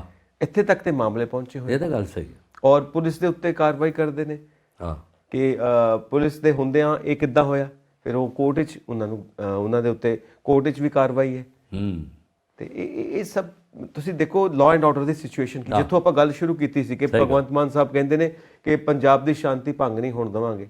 ਤੁਸੀਂ ਦੇਖੋ ਹਾਲ ਕੀ ਹੈ, ਜੇਲ੍ਹਾਂ ਦੇ ਵਿੱਚ ਕਤਲ ਹੋ ਜਾਂਦੇ ਨੇ, ਜੇਲ੍ਹਾਂ ਵਿੱਚ, ਔਰ ਪੁਲਿਸ ਦੇ ਹੁੰਦਿਆਂ ਵਾਰਦਾਤਾਂ ਹੋ ਜਾਂਦੀਆਂ ਨੇ। ਸੋ ਆਪਾਂ ਮਤਲਬ ਕਿਹੜੀ ਸ਼ਾਂਤੀ ਬਚੀ ਹੈ ਜਿਹਨੂੰ ਭੰਗ ਨਹੀਂ ਹੋਣ ਦੇਣਾ? ਤੁਸੀਂ ਦੇਖੋ ਇਹ ਸਾਰੇ ਹਾਲਾਤ ਕੀ ਬਣੇ ਹੋਏ ਨੇ। ਆ ਜੇਲ੍ਹ 'ਚ ਹੀ ਹੁੰਦਾ ਕਿ ਜੇਲ੍ਹ ਪ੍ਰੋਟੈਕਸ਼ਨ ਲਈ ਹੈਗਾ। ਜੇਲ੍ਹ ਦੇ ਦਾ ਮਤਲਬ ਹੈ ਜਿਹੜੇ ਕੰਮ ਕਰਕੇ ਗਏ, ਗਲਤ ਕੰਮ ਕਰਕੇ ਗਏ, ਉਹਨਾਂ ਨੂੰ ਇੱਥੇ ਡੱਕ ਦਿਓ, ਉਹਨਾਂ ਨੂੰ ਬੇੜੀਆਂ ਲਾ ਦਿਓ, ਉਹਨਾਂ ਨੂੰ ਸਜ਼ਾ ਦਿਓ, ਸਾਰਾ ਕੁਝ ਕਰ ਰਹੇ ਆ। ਪਰ ਜੇ ਉੱਥੇ ਵੀ ਉਸੇ ਹੜਕੰਪ ਮਚਣਾ, ਉੱਥੇ ਰੌਲਾ ਪੈਣਾ, ਉੱਥੇ ਗੋਲੀਆਂ ਚੱਲਣੀਆਂ, ਉੱਥੇ ਕਤਲ ਹੋਣੇ ਆ, ਤੇ ਫਿਰ ਜੇਲ੍ਹ ਕਾਹਦੀ ਰਹੀ? ਥਾਣਾ ਕਾਹਦਾ ਰਿਹਾ? ਥਾਣੇ 'ਚ ਇਹ ਤਾਂ ਨਹੀਂ ਗਾ ਕਿ ਥਾਣੇ 'ਚ ਤੁਸੀਂ ਬੋਲੀਆਂ ਪਾ ਕੇ ਤੇ ਗਿੱਧਾ ਪਾਓਗੇ ਤੇ ਨੱਚੋਗੇ। ਥਾਣੇ 'ਚ ਹੁੰਦਾ ਕਿ ਲੋਕਾਂ ਨੂੰ ਸੁਧਾਰਨਾ, ਲੋਕਾਂ ਨੂੰ ਦੱਸਣਾ ਕਿ ਤੁਸੀਂ ਗਲਤ ਕੰਮ ਕੀਤਾ, ਅਸੀਂ ਤੁਹਾਨੂੰ ਜੇਲ੍ਹਾਂ 'ਚ ਸੁੱਟਾਂਗੇ। ਤੇ ਇਹ ਹੁਣ ਉਹੀ ਗੱਲ ਹੋ ਗਈ, ਜਿਹੜੀਆਂ ਚੀਜ਼ਾਂ ਤੋਂ ਰੋਕਣਾ ਵਾ ਉੱਥੇ ਤੋਂ ਸਾਰਾ ਕੁਝ ਉਹੀ ਹੋ ਰਿਹਾ। ਬਿਲਕੁਲ। ਕਈ ਵਾਰ ਅਸੀਂ ਇਹ ਵੀ ਗੱਲ ਦੇਖਦੇ ਹਾਂ, ਕਈ ਵਾਰ ਇਹ ਵੀ ਨਿਊਜ਼ ਸਾਨੂੰ ਮਿਲਦੀ ਕਿ ਪ੍ਰਸ਼ਾਸਨ ਦੇ ਕਈ ਲੋਕ ਨਾਲ ਮਿਲੇ ਹੋਏ ਨੇ। ਨਾਲ ਇੱਥੋਂ ਤੱਕ ਗੱਲਾਂ ਆ ਜਾਂਦੀਆਂ, ਸਹੀ ਗੱਲ। ਚਾਹੇ ਉਹ ਨਸ਼ੇ ਦੀ ਤਸਕਰੀ ਹੋਵੇ, ਉੱਥੇ ਨਾਲ ਮਿਲੇ ਹੋਏ ਨੇ। ਮੋਬਾਈਲ ਮਿਲਦੇ ਪਏ ਨੇ ਮੋਬਾਈਲ ਜੇਲ੍ਹ ਵਿੱਚੋਂ, ਬੜੇ ਛੋਟੇ ਮੋਬਾਈਲ ਆ ਜਿਹੜੇ ਅੰਦਰ ਜਾ ਰਹੇ ਆ। ਯੈਸ। ਔਰ ਡੋਪ ਟੈਸਟ ਹੋਏ, ਔਰ ਉੱਥੇ ਕਈ ਕੈਦੀ ਜਿਹੜੇ ਨੇ ਉਹ ਨਸ਼ੇ ਦੇ ਆਦੀ ਮਿਲੇ। ਆਦੀ ਨਸ਼ੇ ਦੇ ਰੋਜ਼ ਖਾਂਦੇ ਆ। ਮਤਲਬ ਇਹ ਸਭ ਚੀਜ਼ਾਂ ਕਿੱਦਾਂ ਹੋ ਰਹੀਆਂ? ਜੇਲ੍ਹ ਦੇ ਅੰਦਰ ਕੌਣ ਸਪਲਾਈ ਕਰਦਾ ਹੈ? ਔਰ ਨਿਊਜ਼ ਇਹ ਆਉਂਦੀਆਂ ਨੇ ਕਿ ਪ੍ਰਸ਼ਾਸਨ ਦੇ ਕਈ ਲੋਕ ਨਾਲ ਮਿਲੇ ਹੋਏ ਨੇ। ਨਾਲ ਮਿਲੇ। ਸੋ ਇਹ ਕਿੱਦਾਂ ਚੱਲਦਾ ਪਿਆ? ਹੁਣ ਪੰਜਾਬ ਦੇ ਵਿੱਚ ਜੇ ਅਸੀਂ ਸਾਰਾ ਦੇਖੀਏ, law and order the situation ਕੀ ਬਣੀ ਹੋਈ ਹੈ ਇਸ ਵਕਤ? ਬਾਰਡਰ ਸਟੇਟ ਹੈ, ਨਸ਼ੇ ਦੀ ਸਪਲਾਈ ਵੀ ਚੱਲਦੀ ਪਈ ਹੈ। ਸਹੀ ਗੱਲ। ਸੋ ਹਰ ਥਾਂ ਦੇ ਉੱਤੇ ਨਾ ਮਾਮਲਾ ਹਿੱਲਿਆ ਪਿਆ ਹੈ, ਔਰ ਇਹ ਬਹੁਤ ਸੰਜੀਦਾ ਮਾਮਲਾ ਹੁੰਦਾ ਪਿਆ।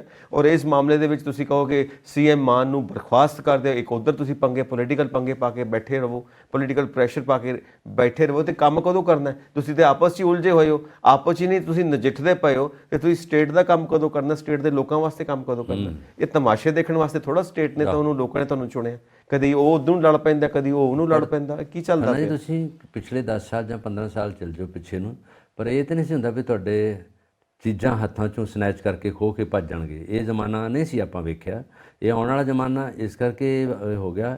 ਇੱਕ ਬੇਰੁਜ਼ਗਾਰੀ, ਬੇਰੁਖੀ, ਨਸ਼ਾ ਤਸਕਰੀ, ਨਸ਼ਾ ਖਾਣਾ ਹੈ ਨਾ, ਉਹਦੇ ਵਿੱਚ ਲੋਕਾਂ ਦਾ ਜਿਹੜਾ ਇੱਕ ਪਾਸੇ ਟਾਈਮ ਜਿਹੜਾ ਗਲਤ ਪਾਸੇ ਨੂੰ ਰੁਝਾਨ ਵੱਧ ਜਾਣਾ, ਇਹ ਸਾਰਾ ਇਸ ਕਰਕੇ ਹੋ ਗਿਆ ਕਿ ਨੌਜਵਾਨੀ ਜਿਹੜੀ ਆ ਉਹਨਾਂ ਨੂੰ ਚੰਗਾ ਮਾਰਗਦਰਸ਼ਨ ਨਹੀਂ ਦਿੱਤਾ, ਕਿਸੇ ਪਾਸੇ ਚੰਗਾ ਰਾਹ ਦਿਖਾਏ ਨਹੀਂ, ਨਾ ਤਾਂ ਗੌਰਮੈਂਟ ਨੇ, ਨਾ ਉਹਨਾਂ ਦੇ ਘਰਦਿਆਂ ਨੇ, ਨਾ ਕਿਸੇ ਬਾਹਰਲੇ ਸੂਝਵਾਨ ਲੋਕਾਂ ਨੇ। ਤੁਸੀਂ ਜਦੋਂ ਵੀ ਜਾਓਗੇ ਕਿਤੇ ਸਕੂਟਰ 'ਤੇ ਜਾਓਗੇ ਜਾਂ ਆਪਣੇ ਬੂਹੇ ਤੋਂ ਬਾਹਰ ਨਿਕਲੋਗੇ, ਮੋਬਾਈਲ ਤੁਹਾਡੇ ਹੱਥ ਵਿੱਚ ਹੈ, ਤੁਸੀਂ ਸਿਕਿਉਰ ਨਹੀਂ ਗੇ, ਕਿਸੇ ਵੇਲੇ ਤੁਹਾਡੇ ਕੋਲ ਖੋਇਆ ਜਾ ਸਕਦਾ। ਤੁਹਾਨੂੰ ਆ ਇੱਕ ਦੋ ਦਿਨਾਂ 'ਚ ਹੁਣੇ ਵੀ ਖਬਰਾਂ ਮਿਲ ਰਹੀਆਂ ਸੀਗੀਆਂ ਜਦੋਂ ਆਪਾਂ ਬਾਹਰ ਆਏ ਸੀ ਕਿ ਆਪਾਂ ਹੁਣ ਜਦੋਂ ਰਿਕਾਰਡਿੰਗ ਕਰ ਰਹੇ ਹਾਂ, ਆਪਾਂ ਨੂੰ ਹੁਣੇ ਵੀ ਨਿਊਜ਼ ਮਿਲੀ ਹੈ। ਬਿਲਕੁਲ। ਔਰ ਸਾਡੇ ਹੀ ਟੀਮ ਦਾ ਮੈਂਬਰ ਔਰ ਉਹਨਾਂ ਦੇ ਦਾਦਾ ਜੀ ਮਾਰਕੀਟ ਵਿੱਚ ਗਏ ਨੇ ਤੇ ਉਹਨਾਂ ਕੋਲੋਂ ਕਿਸੇ ਨੇ ਮੋਬਾਈਲ ਖੋਹ ਲਿਆ, ਮੋਬਾਈਲ ਖੋਹ ਕੇ ਭੱਜ ਗਿਆ ਕੋਈ ਜਿਹੜਾ ਹੈਗਾ। ਜਦੋਂ ਕਿ ਹੋਲੀ ਦਾ ਬਾਅਦ, ਇਹ ਹਜੇ 10 ਮਿੰਟ ਪਹਿਲਾਂ ਦੀ ਗੱਲ ਹੈ, ਦਿਨ ਹੋਲੀ ਦਾ, ਲੋਕਾਂ ਦਾ, ਚਾਵਾਂ ਦਾ, ਮਲਾਵਾਂ ਦਾ, ਖੁਸ਼ੀਆਂ ਦਾ, ਰੰਗਾਂ ਦਾ ਤਿਉਹਾਰ ਹੈ, ਜਿੱਥੇ ਸਾਰੇ ਲੋਕ ਖੁਸ਼ੀਆਂ ਮਨਾਉਣਗੇ ਹੈ ਨਾ, ਔਰ ਚੰਗਾ ਖਾਣਗੇ, ਚੰਗੇ ਕੱਪੜੇ ਪਾਉਣਗੇ, ਹੱਸਣਗੇ, ਖੇਡਣਗੇ। ਉੱਥੇ ਸਨੈਚਿੰਗ ਆ, ਉੱਥੇ ਫਿਰ ਖੋਆ ਮਾਈ ਆ। ਉਹ ਦੇਖਦੇ ਨੇ ਲੇਡੀਜ਼ ਨੂੰ, ਉੱਥੋਂ ਖੋਹ ਲਈਏ। ਹੁਣ ਬਜ਼ੁਰਗ ਨੇ, ਦਾਦਾ ਜੀ ਨੇ, ਬਜ਼ੁਰਗ ਆਦਮੀ ਨੇ, ਹੁਣ ਉਹ ਬਜ਼ੁਰਗ ਆਦਮੀ ਕੋਲੋਂ ਤੁਸੀਂ ਮੋਬਾਈਲ ਖੋਹ ਲਿਆ, ਇਹਦਾ ਮਤਲਬ ਤੁਸੀਂ ਇਹ ਟਾਰਗੇਟ ਕੀਤਾ ਨਾ ਕਿ ਇਹ ਬਜ਼ੁਰਗ ਨੇ, ਇਹ ਅੱਗੋਂ ਉਹਨਾਂ ਸਾਹਮਣਾ ਨਹੀਂ ਕਰ ਸਕਦੇ, ਭੱਜ ਨਹੀਂ ਸਕਦੇ, ਖੋਹ ਨਹੀਂ ਸਕਦੇ। ਉਹਨਾਂ ਨੇ ਕਿਹਾ ਤੇ ਮਾਤਾ ਕੋ, ਬਜ਼ੁਰਗਾਂ ਕੋ, ਬੱਚਿਆਂ ਕੋ ਚੀਜ਼ਾਂ ਖੋਹਦੇ ਆ। ਔਰ ਇਹ ਨਹੀਂ ਇਕੱਲੇ ਮੋਬਾਈਲ ਖੋਹਦੇ ਆ, ਪੈਸੇ ਜਾਂ ਉਹਨਾਂ ਦੇ ਗਹਿਣੇ ਜੋ ਉਹਨਾਂ ਨੇ ਕੰਨਾਂ 'ਚ ਬੁੰਦੇ ਪਾਏ ਆ, ਉਹ ਟੌਪਸ ਪਾਏ, ਉਹ ਤੋੜ ਕੇ ਲੈ ਜਾਂਦੇ ਆ, ਚੇਨੀਆਂ ਤੋੜ ਕੇ ਲੈ ਜਾਂਦੇ। ਇਹ ਹੈ law and order the situation ਇਹ ਤਾਂ ਗੱਲ ਇਸ ਵਕਤ ਸਾਡੇ ਕੋਲ ਬਣੀ ਹੋਈ ਹੈ। ਪਰ ਮੈਂ ਕਿਹਾ ਕਿ ਪਿਛਲੇ ਦਹਾਕਿਆਂ 'ਚ ਇਹ ਨਹੀਂ ਸੀ ਗੱਲ ਕਦੀ ਵਾਪਰੀ। ਹੁੰਦਾ ਸੀ, ਚੋਰੀਆਂ ਹੁੰਦੀਆਂ ਸੀ, ਸੰਨਾਂ ਲੱਗਦੀਆਂ ਸੀ ਘਰਾਂ ਦੇ ਅੰਦਰ, ਸਮਾਨ ਲਿਆਉਂਦੇ ਸੀ, ਪਸ਼ੂ ਖੋਲ ਕੇ ਲੈ ਜਾਂਦੇ ਸੀ, ਜਾਂ ਘੋੜੇ ਲੈ ਜਾਂਦੇ ਸੀ, ਘੋੜੀਆਂ ਲੈ ਜਾਂਦੇ ਸੀ। ਪਰ ਆਹ ਨਹੀਂ ਸੀ ਵੀ ਬੰਦਾ ਹੀ ਚੀਜ਼ਾਂ ਖੋਹ ਲਏ। ਇਹ ਕਿੱਧਰ ਦਾ ਲੋਕਾਂ ਦਾ ਜਿਹੜਾ ਰੁਝਾਨ, ਇਹ ਕਿੱਧਰ ਦੀ ਸੋਚ? ਮਿਹਨਤ ਕਰੋ, ਕਮਾਈ ਕਰੋ, ਕਮਾਈ ਕਰਕੇ ਤੁਸੀਂ ਮੋਬਾਈਲ ਖਰੀਦੋ। ਇਹ ਥੋੜਾ ਕਿ ਤੁਸੀਂ ਬਜ਼ੁਰਗਾਂ ਕੋਲੋਂ ਮੋਬਾਈਲ ਖੋਹ ਲਵੋ, ਫਿਰ ਜਾ ਕੇ ਕਿਤੇ ਬਲੈਕ ਮਾਰਕੀਟ 'ਚ ਵੇਚ ਕੇ ਕਿੰਨੇ ਪੈਸੇ ਮਿਲ ਜਾਣਗੇ ਤੁਹਾਨੂੰ। ਇਹ ਚੀਜ਼ਾਂ ਜਿਹੜੀਆਂ ਆਪਾਂ ਸੁਣਦੇ ਜਾਂ ਪੜ੍ਹਦੇ ਹਾਂ, ਸੁਸਾਈਡ ਪੈਸੇ ਤੋਂ, ਜ਼ਮੀਨ ਗਹਿਣੇ ਪੈ ਗਈ ਆ, ਸੁਸਾਈਡ ਹੋ ਗਿਆ ਹੈ ਨਾ, ਤੁਹਾਡਾ ਉਹ ਆੜਤੀਆਂ ਕੋਲ ਪੈਸੇ ਨਹੀਂ ਮਿਲੇ, ਸੁਸਾਈਡ ਹੋ ਗਿਆ, ਨਸ਼ਾ ਖਾ ਲਿਆ ਜ਼ਿਆਦਾ, ਸੁਸਾਈਡ ਹੋ ਗਿਆ। ਇਹ ਹੁਣ ਇਹ ਜ਼ਮੀਨ, ਇਹ ਲੋਕਾਂ ਦੀ ਜਿਹੜੀ ਹੈ ਨਾ ਚੱਲਣ ਦੀ ਸ਼ਕਤੀ ਜਾਂ ਚੰਗੀ ਸੋਚ ਉਸ ਪਾਸੇ ਨਹੀਂ। ਤੁਹਾਡੀ ਗੱਲ ਉਹੀ ਹੈ ਕਿ ਮਿਹਨਤ ਨਹੀਂ ਕਰਨੀ, ਕੰਮ ਨਹੀਂ ਕਰਨਾ, ਹੱਡ ਭੰਨਵੀਂ ਕਾਰ ਨਹੀਂ ਕਰਨੀ। ਅੱਗੇ ਪਸੀਨੋ ਪਸੀਨੇ ਹੁੰਦੇ ਕੰਮ ਕਰਦੇ ਸੀ, ਤਦੇ ਲੋਕ ਕਮਾਈ ਕਰਦੇ। ਉਹਨਾਂ ਦੇ ਵੀ ਪੈਸਾ ਤਾਂ ਨਾ, ਪੈਸਾ ਆਈ ਜਾਵੇ, ਕੰਮ ਡੱਕੇ ਦਾ ਨਾ ਕਰੀਏ। ਪੈਸਾ ਜਿੱਧਰੋਂ ਵੀ ਆਉਣਾ ਤਾਂ ਬੈਂਕਾਂ ਭਰ ਜਾਣ ਸਾਡੀਆਂ, ਅਕਾਊਂਟ ਸਾਡਾ ਪੂਰੇ ਦਾ ਪੂਰਾ ਬੈਲੈਂਸਡ ਹੋਵੇ, ਪਰ ਅਸੀਂ ਕੰਮ ਨਾ ਕਰੀਏ ਕੋਈ ਵੀ। ਉਹ ਇਸ ਕਰਕੇ ਵੀ ਹੱਡ ਭੰਨਵੀਂ ਕਾਰ ਨਹੀਂ ਕਰਨੀ, ਕੰਮ ਕਰਨਾ ਕੁਛ ਨਹੀਂ ਹੈਗਾ। ਅਤੇ ਪੈਸਾ ਕਿੱਧਰੋਂ ਆਉਣਾ? ਫਿਰ ਖੋਹ ਕੇ, ਲੜ ਕੇ ਹੈ ਨਾ, ਚੋਰੀ ਕਰਕੇ ਉਹਦੇ 'ਚ ਹੁੰਦਾ। ਘਰਾਂ 'ਚ ਵੀ ਚੋਰੀਆਂ ਹੋ ਰਹੀਆਂ, ਘਰਾਂ 'ਚ ਵੀ ਭੈਣ ਭਰਾ ਲੜ ਪਏ। ਭੈਣ ਮੰਗਦੀ ਹੈ ਜਾਇਦਾਦ, ਆਪਣੇ ਪਿਓ ਦੀ ਜ਼ਮੀਨ ਮੰਗਦੀ ਹੈ। ਜਦੋਂ ਸੁਪਰੀਮ ਕੋਰਟ ਨੇ ਕਹਿਤਾ ਸੀ ਕਿ ਭੈਣਾਂ ਦਾ ਵੀ ਹਿੱਸਾ ਹੈਗਾ, ਹੁਣ ਉਹਦਾ ਕਰਕੇ ਭੈਣਾਂ ਜਾਇਦਾਦ ਮੰਗਦੀਆਂ, ਅਤੇ ਭਰਾ ਉਹਨਾਂ ਨੂੰ ਦਿੰਦੇ ਨਹੀਂ, ਭਰਜਾਈਆਂ ਘਰੋਂ ਬਾਹਰ ਕੱਢ ਦਿੰਦੀਆਂ, ਉਹਨਾਂ ਨੂੰ ਕਹਿੰਦੇ ਸਾਡੇ ਵੜੋ ਨਾ, ਉਹ ਵੀ ਰਿਸ਼ਤੇ ਵੀ ਟੁੱਟ ਗਏ, ਲਹੂ ਸਫੈਦ ਹੋ ਗਏ। ਇਹ ਗੱਲ ਹਾਲਤ ਮਾੜੀ। ਜਾਲੀ ਸਾਈਨ ਕਰਕੇ ਜਾਇਦਾਦ ਆਪਣੇ ਨਾਂ ਕਰਵਾ ਲਈ, ਬਾਅਦ 'ਚ ਕੋਰਟ 'ਚ ਜਾ ਕੇ ਸਾਬਿਤ ਕਰਦੇ ਰਹੋ ਇਹ ਸਾਈਨ ਜਾਲੀ ਨਹੀਂ। ਕੌਣ ਸਾਬਿਤ ਕਰੇ? ਪਰ ਇਹ ਆਪਾਂ ਆਪਣੇ ਮੂੰਹ ਦੀਆਂ ਗੱਲ ਨਹੀਂ ਕਰ ਰਹੇ, ਇਹ ਗੱਲਾਂ ਵੀਡੀਓ ਤੇ ਫੇਸਬੁੱਕ ਤੇ ਵੇਖ ਸਕਦੇ ਸਾਡੇ ਦਰਸ਼ਕ, ਔਰ ਪੰਜਾਬ ਦੇ ਲੋਕਾਂ ਨੂੰ ਪੁੱਛ ਸਕਦੇ ਆ, ਜਿਹੜੇ ਇਹਨਾਂ ਦੇ ਰਿਸ਼ਤੇਦਾਰ ਸਾਡੇ ਹੁਣ ਜਿੰਨੇ NRI ਬੈਠੇ ਉਹਨਾਂ ਨੂੰ ਪਤਾ ਹੀ, ਰਿਸ਼ਤੇਦਾਰ ਬੈਠੇ ਦੱਸਦੇ ਹੋਣਗੇ ਰੋਜ਼ ਕਿ ਅੱਜ ਪਿੰਡ ਵਿੱਚ ਆਹ ਹੋ ਗਿਆ ਯਾਰ, ਆਹ ਗਲੀ ਗੁਆਂਢ 'ਚ ਆਹ ਹੋ ਗਿਆ ਹੈ ਨਾ, ਅੱਜ ਮਹੱਲੇ 'ਚ ਆਹ ਹੋ ਗਿਆ। ਇਸ ਕਰਕੇ ਰੋਜ਼ ਤੁਸੀਂ ਜਦੋਂ ਵੀ ਖਬਰਾਂ ਪੜ੍ਹੋ, ਔਰ ਬਹੁਤ ਚੈਨਲ ਜਿਹੜੀਆਂ ਇੱਦਾਂ ਦੀਆਂ ਖਬਰਾਂ ਜ਼ਿਆਦਾ ਛਾਇਆ ਕਰ ਰਹੇ, ਇੱਦਾਂ ਦੀ ਵੀਡੀਓ ਜ਼ਿਆਦਾ ਦੇ ਰਹੇ ਹੁਣ ਆਪਾਂ ਬੜੀਆਂ ਜਿਹੜੀਆਂ ਖਬਰਾਂ ਤੁਹਾਡੇ ਮਨ 'ਚ ਨਹੀਂ ਹੈਗੀਆਂ ਉਹ ਆ ਰਹੀਆਂ, ਬਿਲਕੁਲ ਤੁਹਾਡੀ ਕਲਪਨਾ ਤੋਂ ਬਾਹਰ ਦੀਆਂ ਗੱਲਾਂ ਚੱਲਦੀਆਂ ਪਈਆਂ ਨੇ। ਸਹੀ ਗੱਲ। ਸੋ ਰਾਹੁਲ ਗਾਂਧੀ ਕਹਿ ਰਹੇ ਨੇ ਕਿ ਭਾਜਪਾ ਸਮਝਦੀ ਹੈ ਕਿ ਉਹ ਹਮੇਸ਼ਾ ਸੱਤਾ 'ਚ ਬਣੀ ਰਹੇਗੀ ਤੇ ਇਦਾਂ ਹੀ ਚੱਲਦਾ ਰਹੇਗਾ ਉਹਨਾਂ ਦਾ ਕਾਰੋਬਾਰ। ਇਹ ਰਾਹੁਲ ਗਾਂਧੀ ਕਹਿ ਰਹੇ ਨੇ। ਹੁਣ ਇਹ ਭਾਜਪਾ ਦੇ ਕਾਫੀ ਮਤਲਬ ਤੁਸੀਂ ਕਹਿ ਰਹੇ ਹੋ ਨਾ ਖਬਰ ਲੈਣ ਦੇ ਮੂਡ ਵਿੱਚ ਲੱਗਦੇ ਨੇ। ਹਾਂ, ਇਹ ਵੈਸੇ ਇੱਕ ਚੀਜ਼ ਹੈ, ਭਾਰਤ ਜੋੜੋ ਯਾਤਰਾ ਤੋਂ ਬਾਅਦ ਇਹਨਾਂ ਦਾ ਹੌਸਲਾ ਬਹੁਤ ਖੁੱਲਿਆ ਵੱਧ ਗਿਆ। ਪਤਾ ਲੋਕਾਂ ਨੇ ਇਹਨਾਂ ਨੂੰ ਰਿਐਕਟ ਅੱਛਾ ਕੀਤਾ, ਪ੍ਰਤੀਕਿਰਿਆ ਵਧੀਆ ਦਿੱਤੀ, ਲੋਕਾਂ ਦਾ ਜਿਹੜਾ ਇਹਨਾਂ ਦਾ ਮੇਲ ਜੋਲ ਸੀ ਵਧਿਆ। ਪਰ ਹੁਣ ਇਹ ਸਟੇਟਮੈਂਟ ਅੱਛੀ ਦਿੰਦੇ ਆ, ਪਰ ਜੇ ਥੋੜਾ ਜਿਹਾ ਹੋਰ ਸੁਲਝੇ ਤਰੀਕੇ ਨਾਲ ਕੰਮ ਕਰਨਗੇ ਜਾਂ ਇਹਦੇ ਵਿੱਚ ਚੰਗਾ ਕਾਰਜਕਾਰੀ ਰਿਪੋਰਟ ਦੇਣਗੇ ਲੋਕਾਂ ਨੂੰ, ਤਾਂ ਲੋਕ ਇਹਨਾਂ ਦੇ ਫੇਵਰ 'ਚ ਆ ਸਕਦੇ, ਕਿਉਂਕਿ ਨੈਸ਼ਨਲ ਪਾਰਟੀ ਆ, ਵੱਡੀ ਪਾਰਟੀ ਆ। ਅਤੇ ਬਾਕੀ ਪਾਰਟੀਆਂ ਤਾਂ ਕੋਈ ਖੇਤਰੀ ਆ, ਕੋਈ ਛੋਟੀਆਂ ਮੋਟੀਆਂ ਪਾਰਟੀਆਂ ਹੈਗੀਆਂ, ਪਰ ਇਹ ਪਾਰਟੀ ਉਹਨਾਂ ਨੂੰ ਟੱਕਰ ਦੇ ਸਕਦੀ ਹੈ। ਪਰ ਇਹਨਾਂ ਨੇ ਆ ਜਿਹੜੀ ਗੱਲ ਕੀਤੀ ਹੈ, ਇਸ ਕਰਕੇ ਕੀਤੀ ਇਹਨਾਂ ਨੂੰ ਕਿ ਜਿਹੜੀ ਉਹਨਾਂ ਦੀ ਆਪ ਹੁਦਰਾਪਾਨਾ ਜਾਂ ਆਪ ਡਿਸੀਜਨ ਲੈਣੇ ਜਾਂ ਲੋਕਾਂ ਦੇ ਐਂਟੀ ਚੱਲਣਾ, ਇਹ ਇਹਨਾਂ ਨੇ ਕਿਹਾ ਕਿ ਕਸ਼ਮੀਰ 'ਚ ਉਹਨਾਂ ਨੇ ਬੋਲਿਆ ਹੈ ਕਿ ਇਹ ਸਰਕਾਰ ਚਾਹੁੰਦੀ ਹੈ ਕਿ ਸਦਾ ਸਦਾ ਹੀ ਮੇਰੀ ਜਿਹੜੀ ਹੈ ਸਾਡੀ ਸੱਤਾ ਬਣੀ ਰਵੇ, ਅਸੀਂ ਉਸ ਦੇ ਵਿੱਚ ਕਾਬਜ ਰਹੀਏ, ਤਾਂ ਕਿ ਲੋਕ ਜਿਹੜੇ ਆ ਉਹ ਸਾਡੇ ਅੰਡਰ ਰਹਿਣ, ਅਸੀਂ ਜੋ ਕੁਛ ਚਾਹੁੰਦੇ ਉਹੀ ਕਰੀਏ, ਤੇ ਕੋਈ ਬੋਲੇ ਨਾ, ਤੇ ਨਾ ਕੋਈ ਦੂਜੀ ਪਾਰਟੀ ਬੋਲੇ।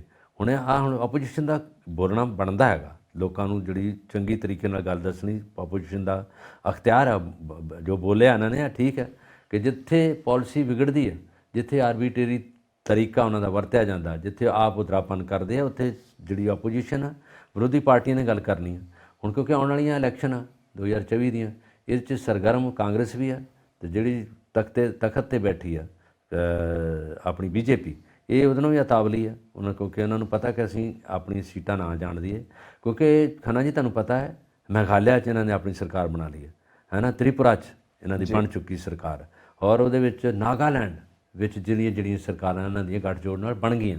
ਔਰ ਮੇਰਾ ਖਿਆਲ ਆ ਇਹੋ ਜਿਹਾ ਫਿਰ ਜਿਹੜਾ ਤੁਹਾਨੂੰ ਨਿਊਜ਼ ਮਿਲੂਗੀ 2024 'ਚ ਵੀ ਕਿ BJP ਰਿਪੀਟਡ ਸੈਲਫ ਹਿਸਟਰੀ ਵਿੱਚ ਦੁਬਾਰਾ ਫਿਰ ਉਹਨਾਂ ਨੇ ਅਖਤਿਆਰ ਕਰ ਲਿਆ। ਤੇ ਨਹੀਂ, ਇਹ ਈਜ਼ੀ ਨਹੀਂ ਹੈ, ਪੋਲੀਟੀਕਲ ਐਕਸਪਰਟਸ ਕਹਿ ਰਹੇ ਨੇ ਇਸ ਵਕਤ ਈਜ਼ੀ ਨਹੀਂ ਹੈ। ਇਹ ਹਿਸਟਰੀ ਦਾ ਮਤਲਬ ਹੈ ਕਿ ਇਹਨਾਂ ਨੇ ਫਿਰ ਉਸੇ ਲਿਆ ਕੇ ਉਸੇ ਨੁਕਤੇ 'ਤੇ ਆ ਕੇ ਆਪਣੇ ਖੜਾ ਕਰ ਦਿੱਤਾ ਪੈਰੋਕਾਰ, ਫਿਰ ਮੋਦੀ ਸਾਹਿਬ ਬਣ ਗਏ। ਰਿਪੀਟ ਹਿਸਟਰੀ ਦਾ ਮਤਲਬ ਹੈ ਪਿਛਲੀ ਫਿਰ ਇਹਨਾਂ ਨੇ ਜੇ ਇੱਦਾਂ ਹੁੰਦਾ, ਹਾਂ ਨਹੀਂ ਹੁਣ ਇਹਨਾਂ ਨੇ ਜੇ 2024 ਜੇ ਹੁਣ ਆ ਹੋ ਗਿਆ 3 ਸਟੇਟਾਂ 'ਚ ਲੈ ਲਿਆ, ਤੇ ਮੇਰਾ ਕਹਿਣ ਤੋਂ ਭਾਵ ਹੈਗਾ ਕਿ ਜਿਹੜੇ ਆਉਣ ਵਾਲੇ ਸਮੇਂ 'ਚ ਵੀ ਇਟ ਮੇ ਬੀ ਹੋ ਸਕਦਾ ਵੀ, ਹਾਂ ਇਟ ਕੈਨ ਬੀ ਹੋ ਸਕਦਾ, ਕਿਉਂਕਿ ਇਸ ਕਰਕੇ ਹੋ ਸਕਦਾ ਕਿਉਂਕਿ ਇਹਨਾਂ ਦੀ ਇਸ ਵੇਲੇ ਹਜ਼ਾਰੇਦਾਰੀ ਹੈ ਸਾਰੀ।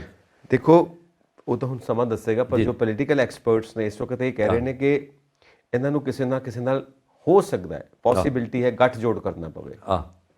ਕਲੀਨ ਸਵੀਪ ਪੋਲੀਟੀਕਲ ਪੰਡਿਤ ਜਿਹੜੇ ਨੇ ਉਹ ਕਹਿੰਦੇ ਨੇ ਕਿ ਔਖੀ ਲੱਗਦੀ ਹੈ ਇਸ ਵਕਤ, ਕਿਉਂਕਿ ਇਹ ਕੇਕ ਵਾਕ ਨਹੀਂ ਹੋਏਗੀ ਇਹਨਾਂ ਵਾਸਤੇ, ਡਿਫਿਕਲਟ ਆ।